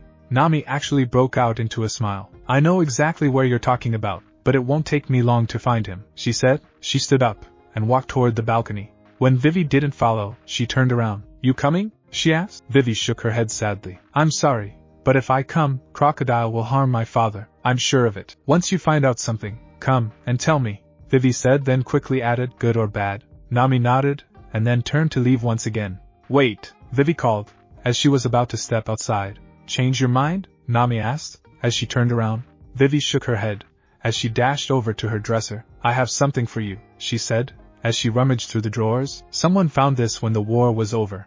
I knew it was yours, so I had them fix it for you. Vivi stood up with something in her arms. It looked like a white piece of cloth. Vivi unfolded it, and Nami smiled, as she handed it to her. Thanks, Vivi, she said, as she slipped on her cloak from her last Alabasta visit. The holes from her battle had been patched up, and the white cloak looked like new. She smiled one last time at Vivi before turning around, pulling the hood over her face to hide herself, and then slipped out into the night. Vivi walked out onto the balcony to see Nami off, but the other woman was already gone. At that moment, the two guards began to stir. Vivi dashed inside, and sat on her bed.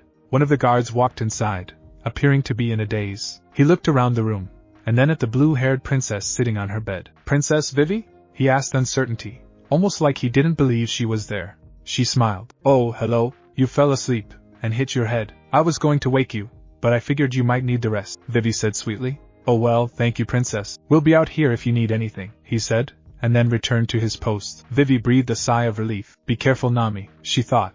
In the king's chamber, Crocodile sat on Cobra's throne, and sipped a glass of wine. He was enjoying the power he now had. Cobra was being held by Mr. One, who was awaiting Crocodile's orders. If the guards didn't comply with his wishes, he would give the order to kill Cobra. After that, he would use the princess as leverage. Why was I ever a? This is much easier, and much more fun, Crocodile thought. Suddenly, the doors burst open, and one of the guards ran in. Sir Crocodile, I have urgent news, the guard cried. He didn't really mean it, but if he didn't pretend it was important, his true king would be killed. Crocodile raised an eyebrow. What is it? He asked. The Marines are on their way to Nanohana. They're coming to arrest you, the guard said. I hope they do, he thought to himself. Crocodile nodded. After all, he had been expecting this. He dismissed the guard with a wave of his hand. After the guard was gone, he stood up, and walked to the room Cobra was in. Cobra, I want you to do something for me. I want you to order your troops to Nanohana to fight the Marines that are on their way here. If you don't, then your daughter will have an unfortunate accident, Crocodile said. Cobra gave a defeated sigh. There was no way to fight this guy, as long as he had Vivi. Okay, he said meekly. Mr. One, take him to the courtyard to make his announcement. I'll be on my throne in my rightful place, as King of Alabasta, Crocodile said, and exited the room. By the end of that night, 10,000 members of the Alabasta Royal Guard were on their way to Nanohana to fight the Marines by order of King Cobra. They were all thinking the same thing. What are we doing? Nami knew she had no time to waste when she saw most of the Alabasta Royal Guard marching out of Alyabana. What's going on? She thought. She kept running toward the place where she had last left Zoro and Sanji. Knowing her luck, they had left, and were now wandering aimlessly through the city streets. She soon reached a small bar, and found it to be closed. She yelled in frustration, as she pounded on the door. What's wrong with Nami-san? A voice from behind her asked. She turned around, and was relieved to see a concerned Sanji, and annoyed at Sanji Zoro. It seemed like luck was on her side. Good, you're still here. I need you to do me a favor. Go to the palace, and keep watch over Vivi. I've got something else to do right now. I'll explain later, Nami said quickly. The longer she took, the more Luffy had to suffer. Is Vivi-chan in trouble? Sanji asked. I'll save her, he said with a heart in his eye. Clunk. That was Nami hitting him on the head. Idiot, she muttered. Just get to the palace. Nami watched, as Zoro dragged an unconscious Sanji away. Please don't get lost, Nami thought. As she ran in the opposite direction of the two, she ran toward the steps that led from Alyabana into the Alabasta Desert. The troops were already fading into the distance. Nami ran down the stairs. Her hood flew off, but she didn't stop to fix it. No one was out here anyway. She hit the desert sand, and finally stopped. She took a moment to get her bearings before dashing off in the direction of the ruins. If I remember from the map I drew of this place, the ruins should be nearby, Nami thought. She could see the map she had drawn clearly in her head. The ruins that Vivi had been talking about were to the west of Alyabana, and it was also the place Usopp had claimed he took down Mr. Four. Nami quickly located them, and then slowly began walking in circles around them, increasing the circle's size each time. She had been doing this for about half an hour before she came upon a deserted building. It's worth a shot, she thought to herself. She pushed open the creaky wooden door, and entered the one-story, stone building. As she shut the door, she immediately felt a cold draft. There's a basement around here somewhere, she thought. Nami cautiously creeped forward, as she pulled out the pieces of her tack. The top floor seemed to be just one big empty room. Nami saw a door on the other side of the door, and made her way across to it. The building lacked windows, and the only light guiding her was the light from under the main door. She reached the other side of the room, and slowly pushed that door open, half expecting someone or something to attack her. When nothing did, she stepped inside, and found herself at the top of a set of stairs. Unlike the first room though, the stairs were well lit by lanterns on the wall, as they curved downward. This must be where that draft came from, Nami thought. She started down the stairs, her curiosity increasing, and getting the best of her. Still, she put the pieces of her tack together. When she reached the bottom of the stairs, the lanterns ended. Nami pulled one off the wall, and carried it in her free hand. Now she found herself in a type of dungeon with cells all around her. Suddenly, Nami heard a small shuffling noise from a cell at the end of the hall. She held her tack tighter, and walked the length of the hall. When she came to the end, she held her breath, and slowly opened the cell door. What she found inside made her gasp. She dropped the lantern, which shattered, and stepped back against the wall, holding her tack in front of her like a shield with both hands. Now, the only other light was from the candle burning in the corner. That was still enough to illuminate the still figure of a human body lying in a pool of blood. Luffy? Nami asked in quiet disbelief. Vivi had told her it was bad, but she had never thought it could be this bad. A slight groan came from Luffy, and then a faint "Nami? Luffy, I'm here," she cried, as she rushed over, and knelt beside him, not caring that her cloak was now becoming blood-soaked. She gently rolled him over so she could see his face. His hands and ankles were bound by shackles. Sea stone, Nami thought. Luffy's face twitched into a small smile. Nami, he repeated weakly. His breath was coming in shallow gasps. How he was still alive, Nami really didn't know. Besides the huge hole in his stomach, he had giant welts and deep cuts all over his body. I have to get that sea stone off him. But how? It's taking as much of his strength as his wounds are, Nami thought. She frowned deep in thought. Finally, she had an idea. Luffy, this might hurt you a little in the state you're in, but it will help you more than it will hurt you in the end, Nami said. She began twirling some of the pieces of her tack until they formed a cloud above Luffy. She stepped back, and then added the final touch. Thunderbolt tempo, she yelled, and slung up the lightning orb. The result lit up the whole room, as it struck its target, Luffy. Nami covered her head until the small storm vanished. When she looked up, she wasn't sure if Luffy was even still alive. Then he coughed, and she smiled when she saw she had succeeded. The shackles were gone. Still, Luffy didn't move. She doubted he could. Nami walked over to him, and examined him once again. He gave her the same weak smile, but this time, made no effort to speak. His breathing became even more shaky. If I don't hurry, he'll die, Nami thought. She knew she needed to cover his wounds to prevent any more blood from coming out. She quickly pulled off her cloak, and ripped a large piece of it off, silently apologizing to Vivi for ruining it again, and wrapped it tightly around the hole in his stomach. It immediately became soaked with blood. That won't hold long, she thought, as she examined her work. Nami, Luffy stuttered. His breath was becoming shorter, and shorter with every second that passed. Can you tell Vivi something for me? Why would I do that? You can just tell her yourself when we get to the palace, Nami said shakily. She knew that Luffy was dying. The truth was starting to sink in. There was no avoiding it, and there was no saving him this time. He smiled sadly, and slowly, and painfully shook his head. Will you be Nami? He asked. She bit her lip, and shook her head. She didn't trust herself to speak. Tell her that I'm sorry. I'm sorry I wasn't strong enough to beat Crocodile this time. And I'm sorry I couldn't see her wedding, Luffy said. He coughed a little, and blood came out. Not long now. Oh, and Nami. What is it? She asked in a hushed tone. The tears were coming now. She moved closer to him, and put his head in her lap, and stroked his hair. I'm glad you came, Luffy said faintly. He started to close his eyes. I'm glad one of my friends still cares. Why do you say that? We all care about you. Please, please don't die, Nami cried. I really am alone. Besides you and Vivi, Luffy said with a flicker of a smile. Nami gently stroked his hair. You're not alone. You never were. I was wrong when I said that. You have a place where you belong, and that's why you can't die. You have to live so you can see Vivi again. That's where your place is. And you still have people who want to see you. You're not alone. What did you used to call us when we were your crew? Something you said we would always be? Nami asked quietly. She was trying any way possible to keep him conscious. Nakama? Luffy barely whispered. Yes, we're still your Luffy. We all want to see you again. We want to see you smile. And we want to say that we're sorry for leaving you. Nami cried desperately. Luffy actually smiled. I want to see them too, he said quietly before finally shutting his eyes all the way. No, Nami screamed. Don't die. Vivi needs you. You need you. Alabasta needs you. But Luffy didn't answer. Nami held him, and continued stroking his hair, as she wept in the dimly lit cell. At the palace, the sun was beginning to rise when Vivi awoke. Her room was flooded with an orangish-pink glow that bathed her in its light. Despite the beauty of it all, her problems kept her from enjoying it. I used to love the sunrise, Vivi thought sadly, as she forced herself out of bed. She quickly dressed in a simple white and yellow dress, and walked out on the balcony where she created the guards before leaning over the railing and getting a glimpse of Alyabarna. The streets were practically deserted. Today was supposed to be my wedding day, Vivi thought bitterly. Princess, is something the matter? One of the guards asked, seeing her troubled expression. She turned to him and smiled. I'm fine, she lied before turning back around. Where are you, Nami? She thought. At that moment, she heard loud noises coming from the hallway outside her room. She dashed back inside, the guards close on her heels. She threw open the doors and ducked at the sight of a foot and sword coming at her. Instead, they hit the guards who had been right behind her.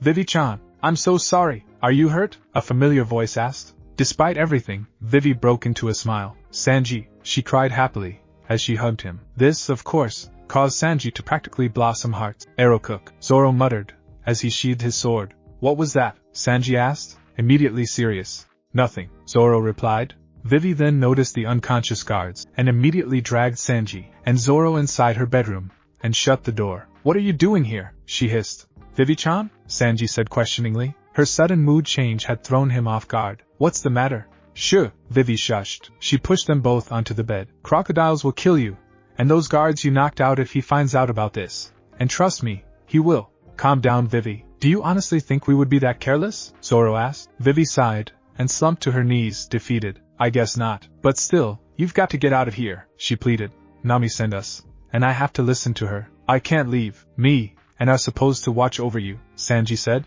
What did you say about dartboard? Zoro cried. I said you're ahead, Sanji replied. The two of them leaned closer, and became locked in a staring contest. Now is not the time, Vivi cried. They broke their concentration, and looked at her. You guys have to leave, now, Vivi commanded. We'll be fine, Vivi-chan, Sanji said. You don't understand. I don't want anyone else to be hurt, Vivi said quietly, as she looked at the floor. Anyone else? Sanji dared to ask. A chill ran down Vivi's spine. It's nothing, she said. Sanji kneeled on the floor beside her while Zoro watched with mild curiosity. We came here to help you, Vivi, he said, as he patted her comfortingly on the shoulder. She looked at Sanji. His eyes were so full of caring and trust that she immediately began to weep. It's Luffy, she cried between sobs. It's my fault. It's all my fault. Vivi, Sanji said. What was your fault? At that moment, the door burst open. It was Mr. One. Vivi quickly hid her tears and looked on in quiet shock as she watched the disaster unfold before her. I came here to check on you, but I see you have someone already doing that, Mr. One said. He glanced at Sanji, but landed on Zoro. Roronoa Zoro, why are you here? Zoro smirked. So you remember me? He asked. It's been a while. Of course I remember you. You humiliated me by beating me with those stupid swords, Mr. One replied. Zoro's smirk faded, and his hand went protectively to Watto's hilt. You should never insult a swordsman's katana, Zoro said, as he drew Watto and pointed it at Mr. One. Mr. One watched him with little interest. And what's that going to do? He asked in a bored tone. It's going to beat you again, Zoro replied, as he tied his bandana around his head. He put Watto in his mouth, and then unsheathed Kitetsu III, and Shisui.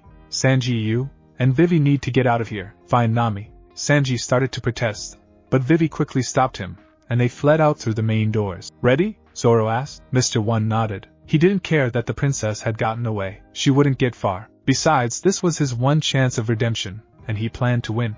Good, Zoro said, and prepared to attack. Mr. One removed his cloak, and turned his fingers to blades, and quickly prepared a counter-attack. Onigiri, Zoro yelled, and rushed toward Mr. One, and slashed. There was a resounding clang, as Zoro's swords were stopped by Mr. One's hand. Mr. One then turned half of his forearm into a blade, and slashed towards Zoro's stomach. Zoro leaped back, and landed on Vivi's bed. Mr. One didn't waste any time, and immediately attacked again. Just as he slashed, Zoro jumped off, and over Mr. One's head. Instead of hitting Zoro, Mr. One slashed apart Vivi's bed. Darn, Vivi's going to kill me. Oh well, it's too late now, Zoro thought. Before he landed, he slashed down with the two swords in his hands. Tiger Hunt, he yelled, as he landed. Mr. One had no time to react, and was pounded into the floor. Zoro turned around, and waited, as the dust cleared. He saw a faint movement, as the dust started to settle, and just had enough time to put his sword up to prevent Mr. One from ripping open his neck. However, he neglected to watch Mr. One's other hand. Mr. One brought his other hand forward. His forearm was already in the form of a buzzsaw. He shoved it straight at Zoro's chest. Zoro stumbled back, as a little blood trickled out of a small wound on his chest. He had been able to avoid the worst of the attack, but the blade had still managed to leave a small cut. Not bad, Zoro commented. Mr. One just looked at him with the same emotionless face. He's faster than last time, Mr. One thought. Zoro prepared for another attack. Why can't I cut steel? I did it last time. Why can't I do it again? He thought angrily. He channeled his energy equally between his swords and himself, creating a perfect harmony between swords and swordsmen. Onigiri, he said, as he once again attempted to cut Mr. One. Still, it proved to be useless. Mr. One turned around. He crossed his arms. Atomic spar, he said, as he uncrossed them. Suddenly, everything around Zoro was being slashed apart. The chairs split into pieces, as well as the bed. Even the bedroom tile was slightly damaged. Small, but painful, cuts appeared all over Zoro's body. Yet he was still standing after the attack. That's it? He asked, smirking. That's when he heard something behind him. A buzzing noise. Spiral hollow, Mr. One said, as he dug the spinning blades into Zoro's back. Zoro fell forward, almost dropping Wado in the process. He felt a burning sensation on his back, almost like his flesh was being burned off. Blood soon soaked his torn shirt, and a little splattered onto the floor. Mr. One watched with little happiness as Zoro fell to the floor. The blades withdrew into his skin. Zoro lay there a minute, checking to make sure there was still at least one layer of flesh on his back. What's wrong with me? I'm the world's greatest swordsman. I can't lose my title to someone I overcame years ago. He stood up, much to Mr. One's dismay. I thought I was done with you, Mr. One said. Not yet, Zoro said. He made sure Wado was tightly in his mouth before continuing. One chance to do this right, he thought. He ran toward Mr. One, who put up a hand to stop him, but instead of finishing his attack, he leaped over top of him, landing behind him. He sheathed his swords all except Wado. Then he put it up, and began to draw it back out. One sword style dash, but he didn't have time to finish. Mr. One saw what he was doing. Atomic spurt, Mr. One said, and slashed at Zoro. In order to avoid being hit by the attack, Zoro had to end his own attack, and leap out of the way. Darn, I was so close, Zoro thought, as he faced Mr. One. Mr. One, seeing that Zoro had failed, almost looked pleased with himself. Atomic dash, but this time, it was Zoro's turn to interrupt the attack. He rushed at Mr. One. He stopped when he was beside him, and ducked as Mr. One turned to slash at him with his fingers. He then set up his attack. Dragon Twister, he said, as he spun in a circle. Mr. One was thrown upward by the blast of air, but was still unharmed. This is getting to be annoying. I have to catch up with the dartboard and the Vivi, Zoro thought. I know a way, but I haven't used it in forever. Oh well, I've got to end this. He's wasting my time. Mr. One landed a little ways away from Zoro. He turned his leg into a blade, and ran towards Zoro. Zoro quickly moved, and set up for his final attack. He took a deep breath, feeling the swords breathe with him. I feel it. I can do it again. I have to protect my title, and my honor. I won't lose to you, Zoro yelled at Mr. One. Suddenly, 4 extra arms appeared around him, each holding swords. He also had 2 more faces which also held extra swords. Ajura. What is he? Mr. One wondered. He knew that whatever it wasn't going to do him any good. He dashed at Zoro, his fingers all like daggers in an attempt to end his attack. Zoro sheathed all of the swords. He then prepared to unsheath them. 9 sword drawing technique, he said, and pulled them out.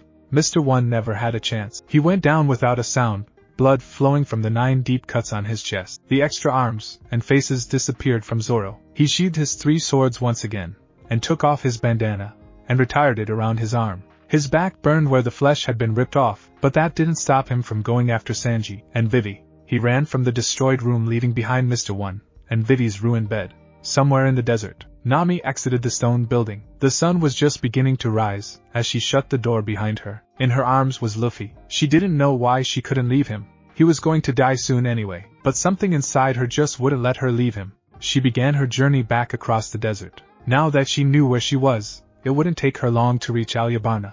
She could feel the faint movement of Luffy's chest as he took slow, shallow gulps of air. Once again, she questioned why she had brought him with her. She could have had a better time without him. Regardless, she still had a good time, and was in Alyabarna in about 15 minutes. The streets were deserted and, despite everything, Nami couldn't help but think that she was supposed to be attending Vivi's wedding that day. How much had changed in the few short hours, well almost a day, that she had been in Alabasta. She pushed the thoughts away, and continued running, carefully though, so as not to drop Luffy. The palace came into view.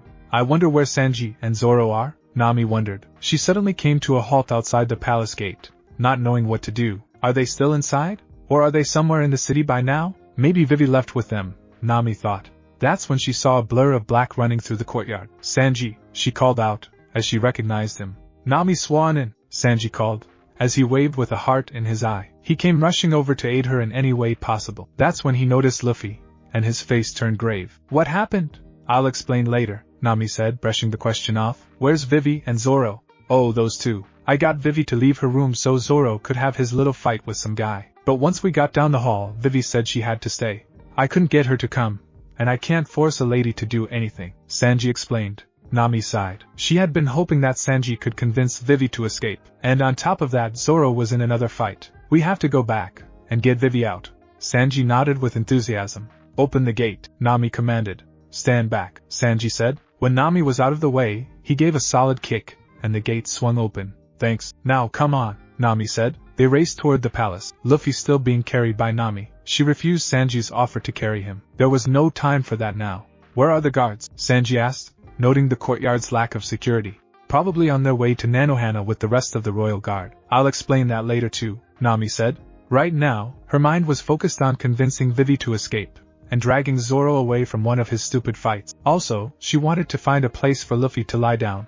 Why, she didn't know. They reached the palace doors, which Sanji pushed open, and continued running. They stopped short when they reached the main corridor. Where's Vivi? Nami asked. Up those stairs, Sanji said, pointing at a staircase to their right. Without hesitation, they quickly made their way up it. Nami found that they were in another long corridor. Sanji took the lead, and led her up another couple of staircases before making a left turn into a smaller corridor.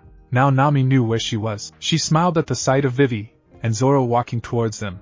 As they came closer, her smile faded, as she saw a cut on Zoro's chest and blood flowing from several other small cuts on his arms and legs. He had been in another fight. Just what she needed. Nami, Vivi cried, as she walked up to them. She went to embrace the other woman, but at that time, noticed Luffy. Is he? Nami shook her head. Not yet, but he's bad. I tried to cover his wound. It's a good thing someone took his shirt off. The more minor burns and cuts need the air, Nami said, concluding her examination of Luffy's injuries. Do you have somewhere to put him? Vivi shook her head. My bedroom is out of the question. Zoro, never mind. We'll find somewhere, Vivi said.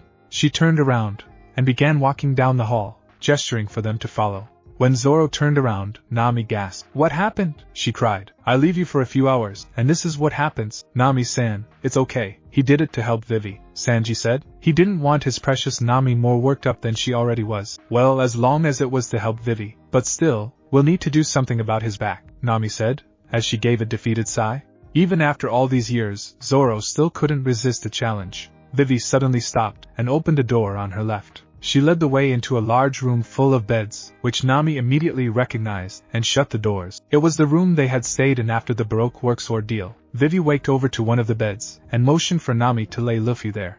Nami walked over, and placed him on the bed. She took his hat, which had been tied around her neck by its string, and placed it beside him. Why this bed? She asked Vivi. Vivi was silent for a moment. Then, as she gazed at Luffy's still face, she replied quietly, it was his last time.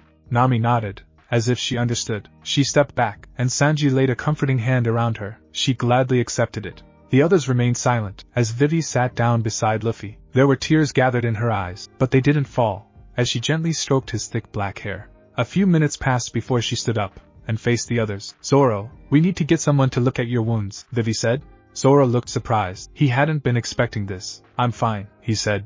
No, we have to find a doctor. Surely Crocodile hasn't taken them all, Vivi retorted. I'm okay, Zoro said, uncertainty. He wasn't sure why Vivi was insisting he see a doctor. He had been injured before. Nami turned, and looked at him, as if to say, do it or else. He gulped. So where are the doctors? He asked. I'll go find them, Vivi replied, obviously pleased. But before she could reach the doors, they opened. A small voice called out, hello?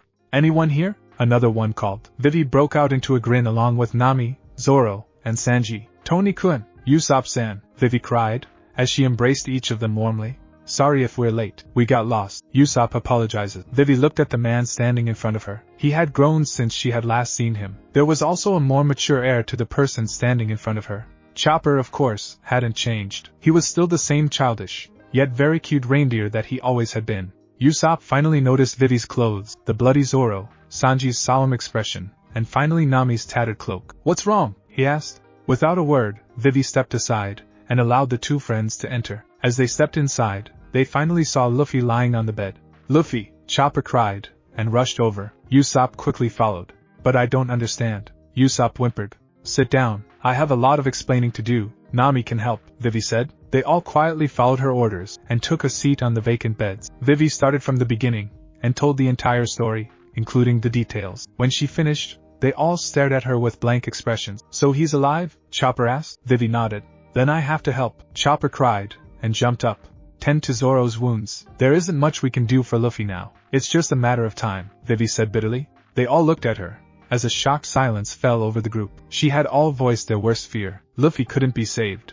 Without another word, Chopper turned to Zoro, and pulled off his backpack. He began by doctoring the small cut on his chest, and then moved to the deeper wound on his back, and finally to the smaller ones on the rest of his body. Meanwhile, everyone else either consoled each other or held quiet conversations. Vivi sat down beside Usopp. "How did you guys get in?" she asked quietly. "What do you mean?" "It wasn't hard. There aren't any guards. From what you've said, it sounds like most of the guards went to Nanohana," Usopp replied thoughtfully. Vivi looked down at the floor, her bangs falling in front of her face. "I was afraid of that," she said.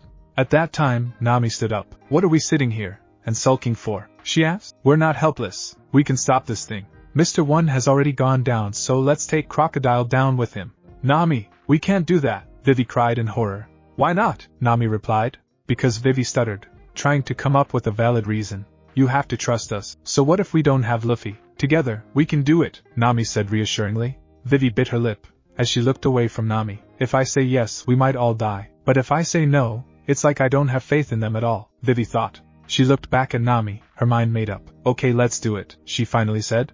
"Good, then let's make a plan," Nami cried. They all gathered around, and by that afternoon, they had planned Crocodile's downfall. "What happened?" Crocodile asked in annoyance. "That man that was with you was defeated by Roronoa Zoro," the guard cried. He was shaking out of fear of Crocodile, not the fact that Mr. One had been beaten. He was actually happy about that. "And the princess, and her father?" Crocodile asked. "The princess got away, sir. Cobra is still locked up," the guard replied, his knees beginning to buckle. "And weren't you one of the guards that was supposed to be watching her?" Crocodile said calmly. "Yes, sir," the guard stuttered. Crocodile said thoughtfully. He slowly stood up, and walked towards the guard, who immediately stepped back in fear. "Do you want to know what happens to those who dare fail me?" With that, Crocodile grabbed the man's throat, and lifted him up until they were eye to eye. He then began to dry the guard out. "Ah!" the man screamed, as he tried in vain to pull away. Crocodile finally dropped the man, who by then was shriveled up. He walked out of the room, leaving the shriveled up corpse behind him. "Looks like I have to do everything myself," Crocodile muttered, as he left. In Kelvin's bedroom, Kelvin sat on his bed with his head in his hands. Ever since he had figured out what was going on, he was determined to save Vivi from the man that he had seen holding her captive earlier. He had pumped enough information from the guards outside his door to figure out that the man's name was Crocodile, and that he was currently holding Vivi and her father hostage. "Darn it," Kelvin thought angrily, as he fiddled with his sword. "I need to get out of here. My wound is fine, and Vivi is in trouble. I'll be fine. I'm going to escape." Kelvin stood up, and grabbed his sword, his mind made up. He walked toward the doors, and pushed them open. "Good afternoon, sir," one of the guards said cheerfully, and Kelvin almost felt guilty for what he was about to do. The guard frowned, as he saw Kelvin's sword. "I must apologize, sir, but the guard never got a chance to finish." Kelvin held his sword up to the guard's neck. The other guard drew his sword, and attempted to disarm Kelvin. Instead, Kelvin leaped over the guard's head, and he hit his partner, who then knocked out cold, slumped against the wall. Kelvin twirled around, and held his sword up, as the guard tried once again to attack. "I'm sorry, Kelvin," the guard said, as he slashed with his sword. Kelvin blocked it, and then kicked the guard in the stomach. He went flying back into his unconscious friend, and they both fell to the floor, out cold. "Idiots. I'm the only member of the Royal Guard who has not sworn my loyalties to the monster trying to overthrow our country. When this whole thing blows over, we're going to have some serious training sessions so you can protect Alabasta from monsters like this," Kelvin said to the two unconscious soldiers, and then walked away without looking back. Now to find Vivi, he thought.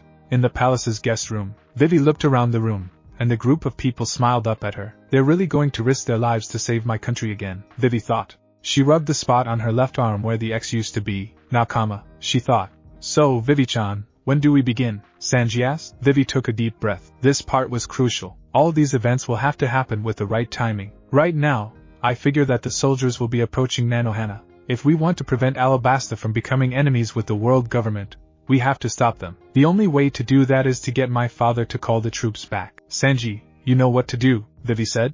Anything for you, Vivi-chan, Sanji cried excitedly with a heart in his eye. Whack! He hit the floor courtesy of Nami's fist. Vivi suddenly wondered if this was such a good idea. I'm moving on, Vivi said uncertainty. Nonsense, Sanji cried, jumping to his feet. I will carry out my mission. Only death will stand in my way. Here, he laid his hand over his heart. Bonk! He hit the floor again. Idiot, Nami muttered. Like I said, moving on. Where's Karu? Vivi asked. In all the craziness of the last few days, she had forgotten about her faithful companion. Sanji can't complete his job without him. Don't worry, Vivi. I'll find him once I'm done, Sanji said from the floor. Vivi nodded. After all, Crocodile had most likely brought him to the palace. Next up is Chopper and Usopp, Vivi said. Right, the reindeer cried.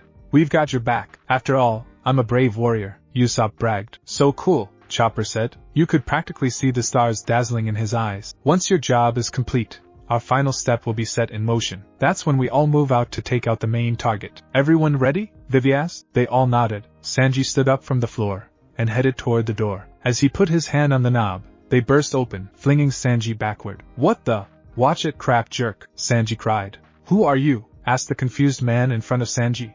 I should be asking you the same question. You better not be here to hurt my Vivi-chan, Sanji cried. The last part seemed to anger the man. You're Vivi-chan? He said angrily. Who are you? Shut up. We don't have time for this, Nami said, as she conked them on the head. Sanji once again fell to the floor along with the other, very surprised man. Go! She screamed at Sanji. He scrambled up and left the room. Nami turned to the man who winced as his hand found the large knot her fist had created. Now who are you? She demanded. Calm down, Nami-san, Vivi said. This is Kelvin.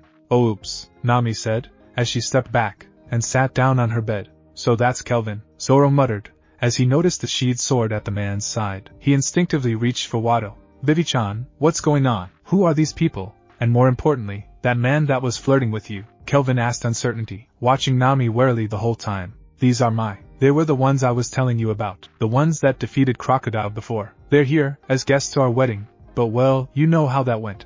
Vivi explained. Kelvin nodded solemnly. And that man was my husband. He's a bit of a ladies' man, Nami said. She's right. Just ignore him, Vivi added.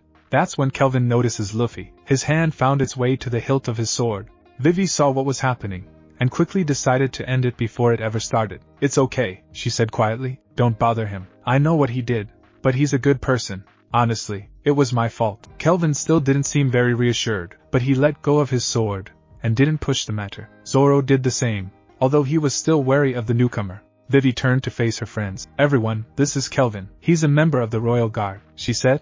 Nami studied the man standing beside Vivi. How could she choose this guy over Luffy? Nami thought. She didn't say anything though. The rest of the group studied him carefully. Now that they knew the truth about Luffy, they weren't sure what to make of the guy in front of them. Vivi shifted uncomfortably in the awkward silence. Nami noticed her discomfort, and decided to suck it up, and move things along. Well, you already know my husband. I'd like to introduce myself. My name is Nami, and I'm the best navigator in the whole Grand Line, she said with a smile. Vivi seemed to relax, as the rest of the group politely introduced themselves. Finally, they came to Chopper. The small reindeer slowly walked up to Kelvin, and looked up at him. My name's Chopper, he said.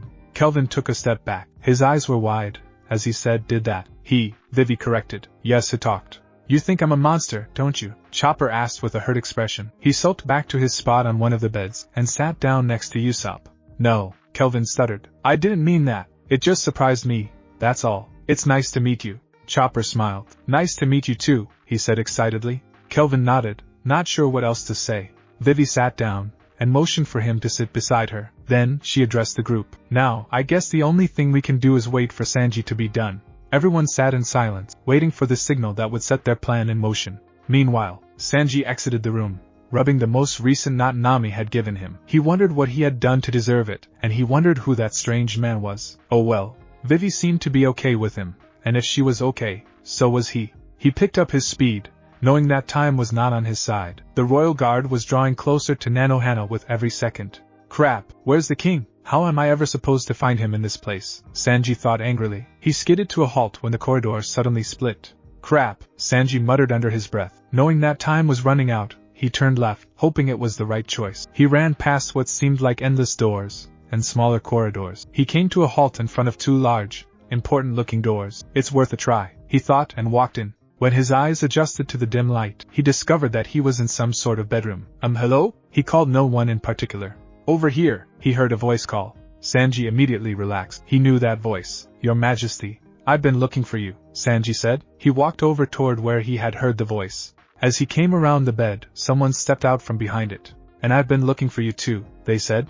A cold chill ran down Sanji's spine as he slowly turned around. He had heard that voice before. It could only be one person. As he made the full turn, he realized his worst fear had come true. Crocodile, he said. Crocodile grinned in an evil and sickening way. He had Cobra beside him, and had his hook to the king's throat. Don't be fooled into thinking I didn't know about your little plan, he said. Stay calm, Sanji thought. Then to Crocodile, I thought we got rid of you. I'm not that easy to get rid of, Crocodile said confidently. How did he do it? Sanji thought in a panic.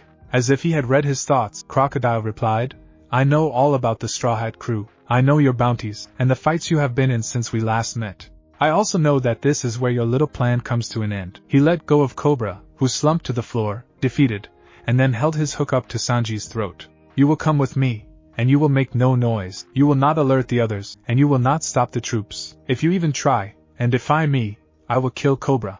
Think about how the princess would feel about that, knowing you caused her father's death. Crocodile hissed in Sanji's ear. Sanji gulped. He couldn't help it. His situation had suddenly turned desperate.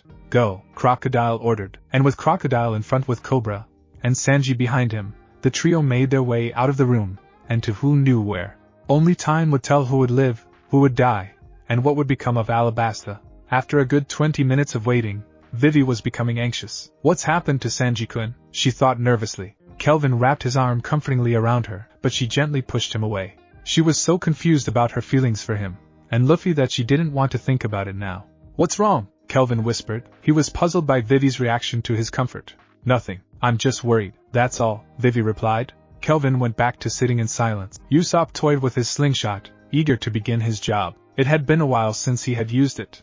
Okay, that's it, Zoro said, as he stood up. Obviously something's happened to the dartboard. I'd say let's skip straight to the part of our plan where we take on the boss, Crocodile. A stunned silence followed up Zoro's sudden outburst. Finally, Nami stood up. He's right, she said. This was followed by a gasp. It's obvious that Sanji has failed. Now, we have to take action. She pulled out the pieces of her tack. All our planning has failed us. Now, it's time to fight. Here, she threw the pieces of her tack up, and they fell into place, landing in her open hand. Let's go, Usopp cried, as he jumped up, and held his slingshot up in the air. You could tell he was just dying to use it. I'll be brave, Chopper said, as he stood up beside Usopp. For Alabasta, Kelvin said simply. Vivi bit down on her lip harder each time someone would stand up. Finally, she couldn't take it. No, no, no, no, she cried. Sanji hasn't failed. We can't fight. This is all wrong. Vivi, it's okay, Nami said, as she laid a comforting hand on Vivi's shoulder. We'll all be fine. We can't just sit around and do nothing though. There is a time for planning, and there is a time we have to stand up and fight. Now is the time to fight. The fate of Alabasta is at stake. Vivi took a deep breath to steady herself before standing up. Then let's go, she said in a determined tone, her mind made up. Nami smiled. That's it, you heard her. Let's go, Nami cried. This was met by cheers and smiles from the rest of the group. With Nami in the lead, they all made their way out of the large bedroom. Vivi, however, lingered in the doorway. She looked back at Luffy one last time. He appeared to be asleep, and she noticed how peaceful he looked. She smiled softly, yet painfully, as she turned back around, and followed the rest of the group down the hall.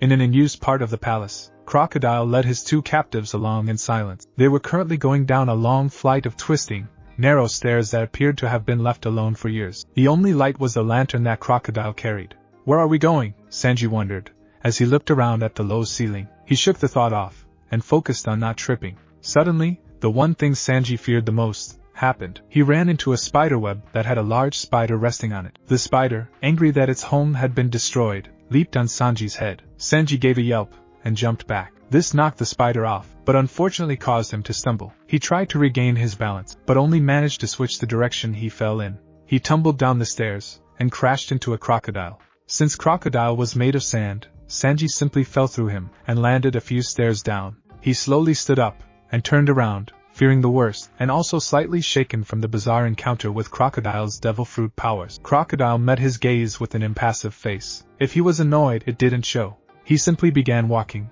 turning partially to sand so as to pass Sanji, and continued their journey. Sanji stood up, and quickly followed along with Cobra, who hadn't said a word the entire time. He didn't have a reason to. The stairs finally ended, and the small group found themselves in a small room with a stone door at the far side. Crocodile approached the door, but didn't open it. Instead, he turned to face Cobra. "How much do you know about Alabastus history or even the history of this palace?" Crocodile questioned. "No more than what I was taught by my father. I try to focus more on the people, not the past," Cobra replied cautiously. "Fool. A place's history creates its present. Your people were made from the past," Crocodile said. "If you had studied your history, then you would know that the poneglyph in that crypt wasn't the only secret contained in Alabasta. Actually, it was the least dangerous of the two held in Alabasta." Here, Crocodile pushed open the door. Sanji and Cobra gasped. "If you weren't so blind to your own history, you would know that some of the world's most dangerous information is hidden in your own palace." Crocodile turned his back on the other two, and proceeded inside. Sanji and Cobra followed in wonder, as they stared at their surroundings. They were currently somewhere deep underground, but that wasn't the most magnificent part. What was so amazing was the chamber they found themselves in. It was at least 2 stories high with a balcony around the top level. The balcony was supported by pillars with intricate designs depicting Alabastus history carved into them. The stone of the chamber sparkled from the many shards of jewels embedded in the rich limestone. On the far side of the room, on the balcony level, were 2 huge, limestone doors, embedded with a very large sapphire in the center. The largest thing in the room was in its very center, and stood almost as tall as the chamber itself. It was a huge stone that looked like a poneglyph except for one thing. It was in a language anyone could read. A large staircase spiraled around it, and was connected to the balcony by a bridge. Crocodile stopped about 10 feet from the large stone, and once again turned to face Cobra. "This is Alabastus' most well-kept secret. This is the only translated poneglyph in the world. It was said to have been brought here by some of the last remaining survivors of the ancient civilization, and was buried in this chamber, and has remained so for years. The main entrance was sealed up long ago when outsiders tried to steal the stone, and learn its information. That's the door you see up there. The sapphire holds it in place while the staircase and its doors are sealed with the stone bricks of the palace. The entrance we came in had been kept secret to outsiders. However, most of the rulers before you were aware of its presence. Even your own father was. Now look at you.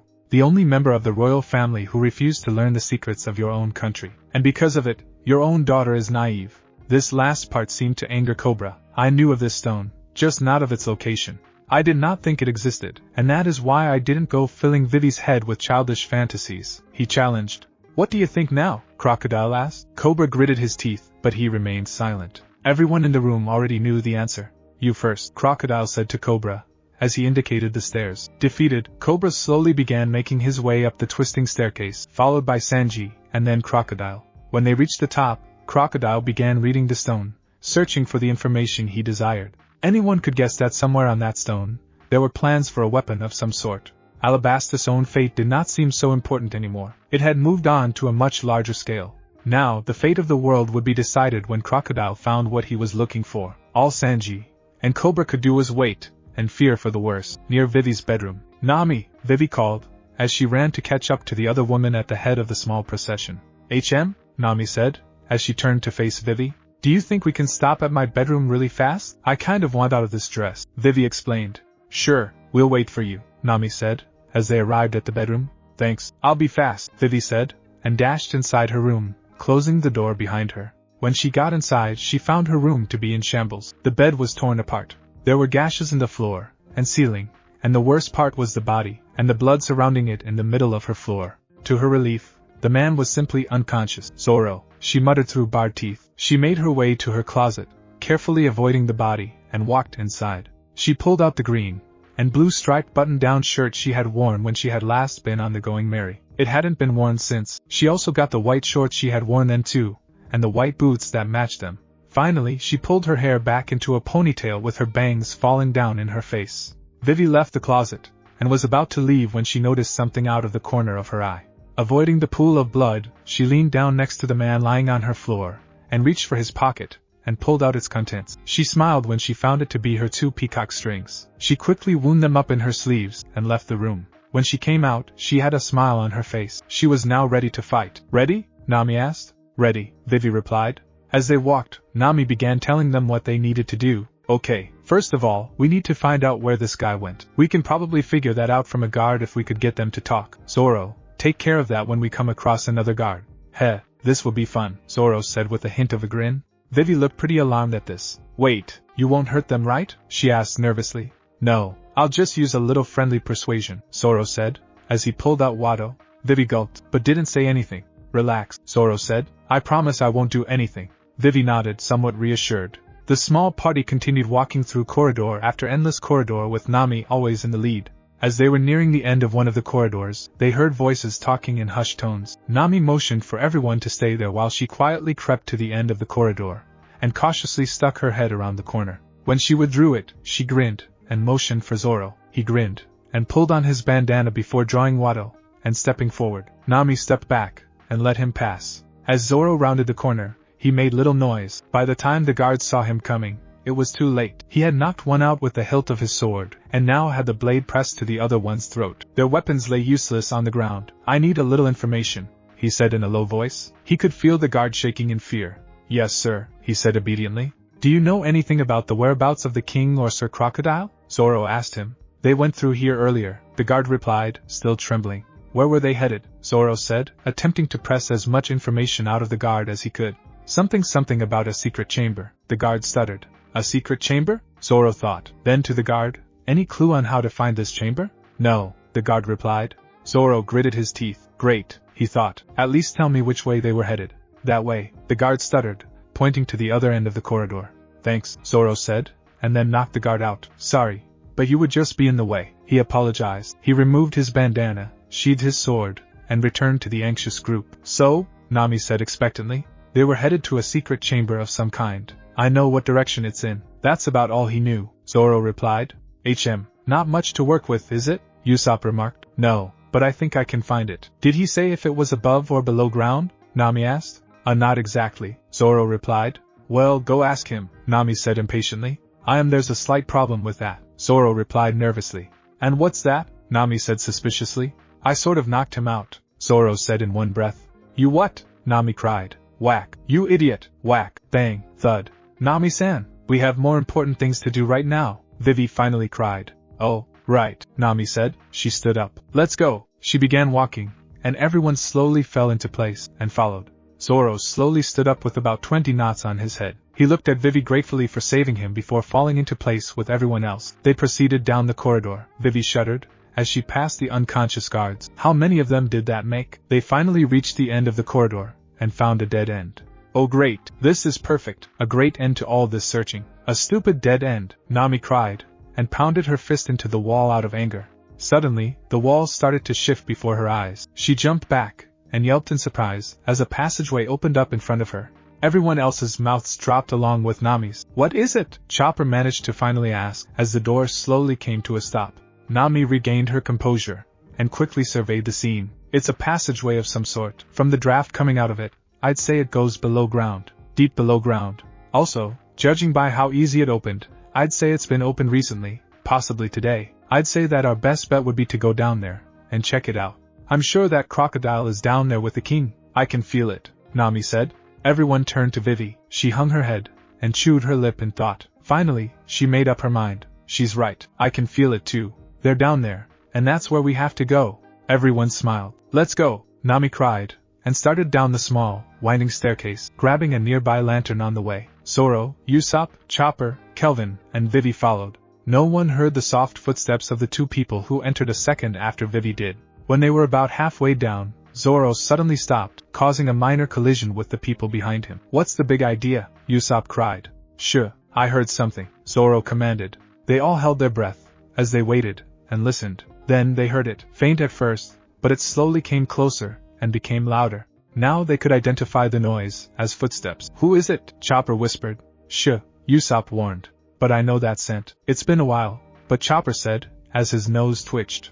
Not now, Chopper, Usopp hissed. But it's Robin, Chopper yelled at the top of his lungs. Everyone looked at him. Robin? Nami asked, confused. That's right, Miss Navigator, a voice said. Yeah, everyone yelled, as they jumped out of their skin. My apologies. Sorry for scaring you like that, Robin said. Don't forget about me, a voice said from behind Robin. I brought Mr. Shipwright with me. I had some business in Water 7, and was there when I received the princess's invitation. It surprised me, but we came. Sorry we're late, Robin explained. Still in shock, the group merely nodded. What's with them? Frankie asked, as he appeared behind Robin. Zoro finally recovered. So, why did you follow us? He questioned. It was a surprise, and I was curious as to what you were doing. I mean, this passage has been kept secret for years because of what it leads to, Robin replied. What does it lead to? Vivi asked, confused. You mean you don't know? Robin replied.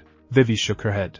This passage leads to a stone. It's a translated poneglyph that has been Alabasta best kept secret since it contains the plans to an ancient weapon. It was said that the chamber was sealed up years ago, but I guess it was just hidden, Robin explained. Vivi's eyes widened. Another weapon? She asked. That's the correct, princess, Robin replied. No, no, Vivi screamed. She pounded her fists against the wall in frustration. Kelvin grabbed her and held her close as she slowly began to sob. Robin seemed taken aback by this. What's wrong? And why isn't there a wedding going on? Robin asked. We have a lot to explain, but no time, Zoro replied with a sigh. Vivi raised her head up. Her tears were rapidly disappearing. I won't let him win, she said with a determined force in her voice. Who? Robin asked. Crocodile, Vivi replied. Robin frowned deeply at this. Crocodile. What's he got to do with this? We'll explain on the way. For now, we have to get to that chamber before it's too late, Vivi cried. Zoro and Nami nodded in agreement. Let's go. They turned around and began their descent once again. Robin and Frankie, though confused, followed along behind. As they walked, Usopp and Chopper attempted to fill Robin and Frankie in with a shortened version of the week's events. They left out a few minor details, but the other two got the idea. The stairway suddenly came to an abrupt halt in a small room. The door on the other side was open, but no sound could be heard. Okay guys, Vivi said in a hushed tone, as she made her way to the front of the door. I don't know what we're going to find, but it can't be good. I'm pretty sure Crocodile is in there. Our time to fight is rapidly approaching. I want all of you to know that you don't have to do this. You've already saved my country once, and I don't expect you to do it again. We're with you, Vivi, Nami said, as she assembled her tact. You can count on the fearless Captain Usopp, Usopp cried. We've got your back, princess, Robin said. I'll help you fight, Chopper said with a large reindeer grin. I'll help out too, Frankie agreed.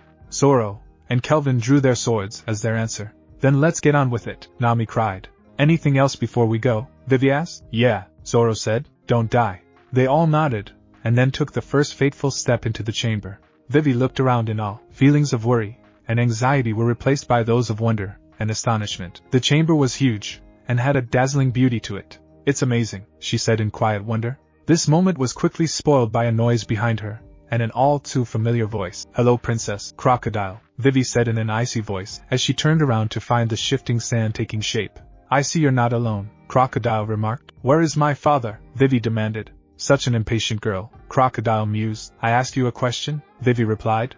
If you insist, he's up there, Crocodile said indifferently. He pointed to the top of the spiral staircase. Vivi turned to run up it, but Crocodile grabbed her shoulder. A chill ran down her spine. Don't be in such a hurry, Crocodile said calmly, yet in a way that would make anyone tremble in fear. Onigiri, Zoro cried, and charged at Crocodile. The attack was useless, as far as doing any damage, but it did allow Vivi to escape. She dashed up the stairs where she was met by the one and only Sanji. Vivi-chan, are you hurt, my dear? He asked, as hearts floated around him. I'm fine. Where is my father? She said, as she brushed him off. Vivi? She heard a voice cry. Father, she cried, as she ran and hugged him, as hard as she could. I was afraid you were dead. Not yet, Cobra replied. Vivi-chan, I hate to break up this reunion, but we've got to go, Sanji cried urgently. Huh? Vivi asked, as she turned toward him. She quickly saw the problem. There was a wave of sand making its way up to the bridge she was standing on. It was starting to take form, blocking the way to the stairs in the process. Vivi looked around, searching desperately for an escape, but there was none. Going somewhere, princess? Crocodile asked, as he finally solidified. Vivi's eyes went wide. Leave her alone, you creep, Sanji yelled, as he kicked through Crocodile, and landed in front of Vivi. During the second it had taken Sanji to reach her, she had been able to form a plan. Sanji, hold on to me, she instructed. Gladly, Vivi-chan, Sanji cried enthusiastically. He danced over, and wrapped his arms around her. Jump with me, she said. 1, 2, 3. The two of them jumped over the side of the railing on the bridge, and plummeted toward the ground. Vivi pulled her peacock strings out, and shot them upward, and latched them into the underside of the bridge. As they snapped tight, she held on with a death grip. They cut into her hands, and she was almost afraid they wouldn't hold. Thankfully they did. When they swung close to the ground, Sanji let go, and dropped to the ground. Vivi pulled her strings out of the bridge, and fell toward the ground. Sanji caught her, and gently set her down. He noticed her hands were bleeding. Vivi, are you hurt? Sanji asked. At that moment, Nami ran up, and banged Sanji on the head. What was that for? Sanji cried, as he jumped up. Nami jerked his ear, and he let out a yelp. What was that for? What was that for? You are married now, get it? I saw your little display up there, she screamed. I'm sorry, Sanji pleaded, as she dragged him off. Vivi turned her gaze up to the bridge. Crocodile wasn't in sight. Then she heard a cry that sent chills up her spine. Father, she cried. Crocodile reappeared, except, this time, he was holding her. Father dangled over the edge of the bridge. We aren't done yet, princess. Now why don't you just come up here, and we'll have a little talk, Crocodile said coldly. Vivi, don't, her father cried. Vivi glanced between the stairs, and her father. What could she do? Let him fall, Robin said, as she walked up beside Vivi. What? Vivi screamed. Trust me, let him fall, Robin insisted. Are you crazy? Vivi cried. He'll be killed. Robin gazed steadily at her. It was a look that said, do not defy me, yet, it was also gentle and trusting. Vivi sighed, and reluctantly turned her attention back to Crocodile. I won't come up there. Have it your way, Crocodile said with a shrug. He turned his hand to sand, and let Cobra slip through. Vivi could see the terror in his eyes, as he fell. She stole a glance at Robin, hoping for any hint that she knew what was going on. Robin closed her eyes, and crossed her arms. Vivi held her breath. Suddenly, hands popped out of the ground, and formed a net of hands that could catch Cobra. He landed safely, and Robin lowered him to the ground. Vivi broke out into a grin. You still doubt me? You haven't yet forgotten what I did to your country. I understand, Robin said, and walked over to join the rest of the group. Vivi watched her go in shock, speechless, but quickly turned her attention to her father. Are you all right? She cried, as she rushed to his side. He slowly picked himself up off the ground. I'm fine, but I'm getting too old to do this, he joked. Vivi didn't laugh. You need to get out of here, she said gravely. He didn't protest. I'll only be in the way, he admitted. She nodded sadly. Come on, she said. She led him toward the same passageway they had entered the chamber through. Just as they were about to make it, Crocodile materialized in front of them. I told you we're not done, he said. Walk point, Chopper yelled. He ran toward Crocodile with amazing speed, forcing Crocodile to turn into sand. This temporarily opened up a passage to the door. Go, Vivi told her father. Be careful, Vivi, I love you, he said. He hugged her tightly, and then quickly made his way to the door. He looked at her one last time before disappearing into the passageway. Vivi turned to face her friends, and Crocodile, who had just reappeared. The small group had started to move in. Get ready, Nami cried. She held her tact protectively in front of her. Remember our plan? They all nodded except for Vivi, who didn't have a clue. Crocodile was not happy. With Cobra gone, he no longer had any leverage over Vivi. If this is the way it's going to be, that's fine. I'll play with you for a while, he said. Chopper, now, Nami cried. Right, Chopper said, and switched to a walk point. He ran towards Nami, who jumped on. As he ran by, Crocodile saw them coming. Desert Sword, he said. Suddenly, there was a line of sand spikes heading straight for Nami and Chopper. Nami leaped off Chopper's back, and out of the way. Chopper went back into Brain Point, and the attack missed him entirely. Crap, Nami thought. It didn't work. We have to get him wet. Vivi thought about all that Nami had told her about the attack, and she soon figured out Nami's plan. I have to help them. But how? Vivi wondered. Crap jerk, Sanji yelled, as he ran at Crocodile. How dare you attack my Nami-san? He attempted to hit Crocodile with a strong kick to the ribs. Nami stood up. She had found her opportunity. Time to make this a fair fight, she thought. Chopper knew what she was thinking, and switched to a walking point. He picked up Nami, and while Crocodile was distracted by Sanji, they moved in. When they were close, Nami took apart her tack, placing one piece on her head, and one in each hand. Rain tempo, she yelled. Water shot out of each of the tacked pieces. Water? Crocodile thought. I was sure there was no way down here. He attempted to turn to sand, but the water hit him in the back, as he turned around. Got him, Nami cried excitedly. Chopper, turn around. Okay, Chopper said. He quickly turned, and retreated from the now wet Crocodile, and ran back into the safety of the group. He, Crocodile chuckled softly, as he began to turn around. The chuckling slowly increased until it became a roaring laughter that echoed through the chamber, as he turned to face them. You think just because you got me a little wet, you can beat me? Alabasta, and the world will soon be mine. Not if I can help it, Vivi cried, as she rushed toward him, pulling her peacock strings out along the way. Peacock slashers. She shot them straight at his heart. Crocodile held up a hand, and caught them. Nice try, princess. Run back, Vivi cried, and pulled them back with all her strength. Crocodile said, as he pulled his hand back. There was now a deep cut in it. How did she cut my hand? He thought. Then he noticed the water that had hit him earlier was now seeping all over his body, causing it to harden. This is no ordinary weapon, Nami said with a confident smile. My perfect climate tact is able to produce twice the amount of rain, as the old one. The water is enhanced by A, and spreads easily, compliments of Usopp of course. Crocodile watched the blood drip from his hand. It doesn't matter, he said slowly, if you can hit me. That doesn't mean I'll let you hit me again. He rushed toward Vivi. Desert Crescent, he said, as his right arm turned to sand. Vivi managed to pull her arm back before Crocodile was able to suck the water out of it. Vivi, duck, Usopp yelled. She did. Certainly kill Firebird Star, Usopp yelled. He released his grip on Kabuto, and a burst of flame shot at Crocodile. Desert Sables, Crocodile said. He aimed it at the flames coming toward him. The two elements met, clashed, and in the end, merely disappeared. Darn, I was certain that would work, Usopp thought. So much for that, Zoro thought. Crocodile smiled, obviously in control of the fight once again. Desert Sword, Crocodile said, and a line of daggers headed toward Usopp, Nami, Chopper, and Vivi. Jump, Nami cried, as she jumped to the right. Split, Crocodile finished. The line of sand daggers split. They hit Nami, and Usopp dead center. Vivi and Chopper managed to clear most of it, but still received small cuts. Nami staggered, then fell on her knees, clutching her stomach where there was now a deep gash. Usopp had a similar gash on his thigh. Chopper and Vivi had small cuts on their lower legs, but other than that, were perfectly fine. Crap jerk, you hurt Nami-san, and Vivi-chan, Sanji yelled angrily. He swung his foot straight at the back of Crocodile's neck. Collier! The kick connected, and Crocodile went down. Idiot, Sanji muttered. Never turn your back on an opponent. He walked away, sure his kick had knocked the other man out cold. He suddenly felt a searing pain down his back. It felt like something had just ripped him open, and his insides were falling out. He could feel hot, sticky blood pouring out of the wound. Never turn your back on an opponent, Crocodile said in a low, mocking tone of voice. Blood dripped from his hook. Sanji's blood. Sanji, Vivi screamed.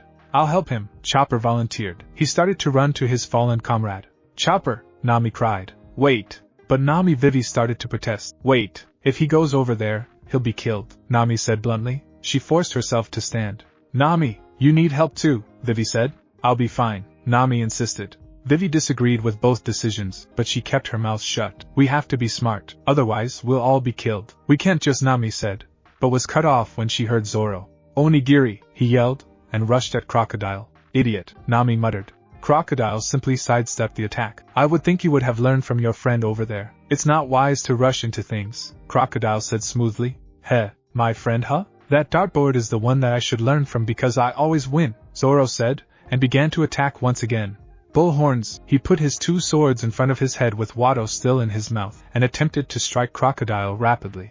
Desert Blades, Crocodile said, and Zoro's swords met a blade of sand. What the? How did he do that? My sword should have been able to cut through sand like water, Zoro thought, as he was forced backwards. Desert Sands, Crocodile said, and a small sand tornado formed in his palm, increasing rapidly in size. He released it, and it spiraled toward Zoro.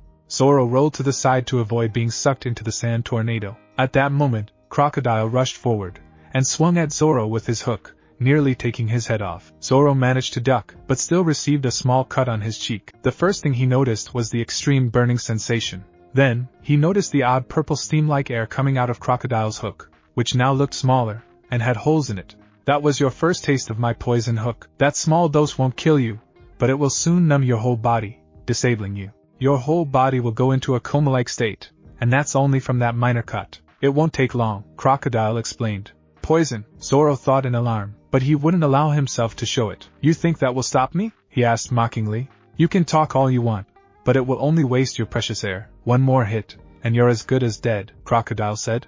Darn, he's right. That just means I can't get hit again, Zoro thought with determination. Enough small talk. Let's get on with it. Your words bore me, he taunted. Have it your way, Crocodile replied flatly. He rushed forward once again, but Zoro was ready. He jumped up, and then slashed downward with the two swords in his hands. Tiger Hunt, he cried. Crocodile held up his hook, and managed to block one of the swords, but the other one found its target. He was slammed into the ground, hard. Meanwhile, Zoro landed on the other side of him, completely unharmed.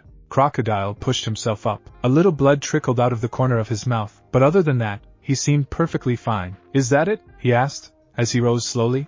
That's all you can do? The world's greatest swordsman can't even leave a scratch? I'm just getting started, Zoro said. He grinned, and started setting up another attack. Just as he was about to rush forward, he found that his body wouldn't obey him. His arms dropped to his sides, and his swords fell from his limp hands. He no longer had the strength to hold Watto in his mouth, and it clattered to the chamber ground. Soon after, Zoro dropped to his knees, and then fell all the way to the floor. What's wrong with my body? Why won't it move? He thought, as he struggled to stay conscious. Crocodile laughed his slow, monotone laugh. No one is strong enough to withstand this kind of poison. I doubt even your once beloved captain could. Shut up, Vivi cried. A silence followed her outburst. A little defensive. Are we princesses? Crocodile questioned. Vivi, Nami said quietly. Shut up, you creep. You don't know anything about Luffy or Zoro. You have no right to say things like that, she cried indignantly. Crocodile grinned in amusement. On the contrary, I know more than you do. I have kept track of the entire crew's activities ever since they left Alabasta. It's amazing what you hear on a marine ship until I escaped at least. So in reality,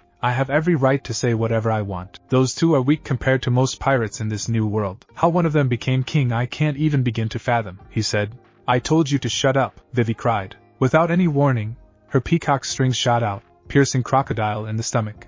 Not used to being hit with physical attacks like that, Crocodile staggered backwards, clutching his stomach where blood was pouring out. Vivi pulled her peacock strings back. Her breathing was heavy, and her bangs fell, shielding her eyes from view. You don't know them at all. You're wrong. They are strong. Stronger than a monster like you ever could be, Vivi screamed. Crocodile gritted his teeth, still clutching his stomach where the blades had pierced him. Kelvin, he cried. Kill her. Kill her now. Thanks for watching my video, and make sure to check out the author of this fanfic. Link is in the description. See you next time. Till then, sayonara.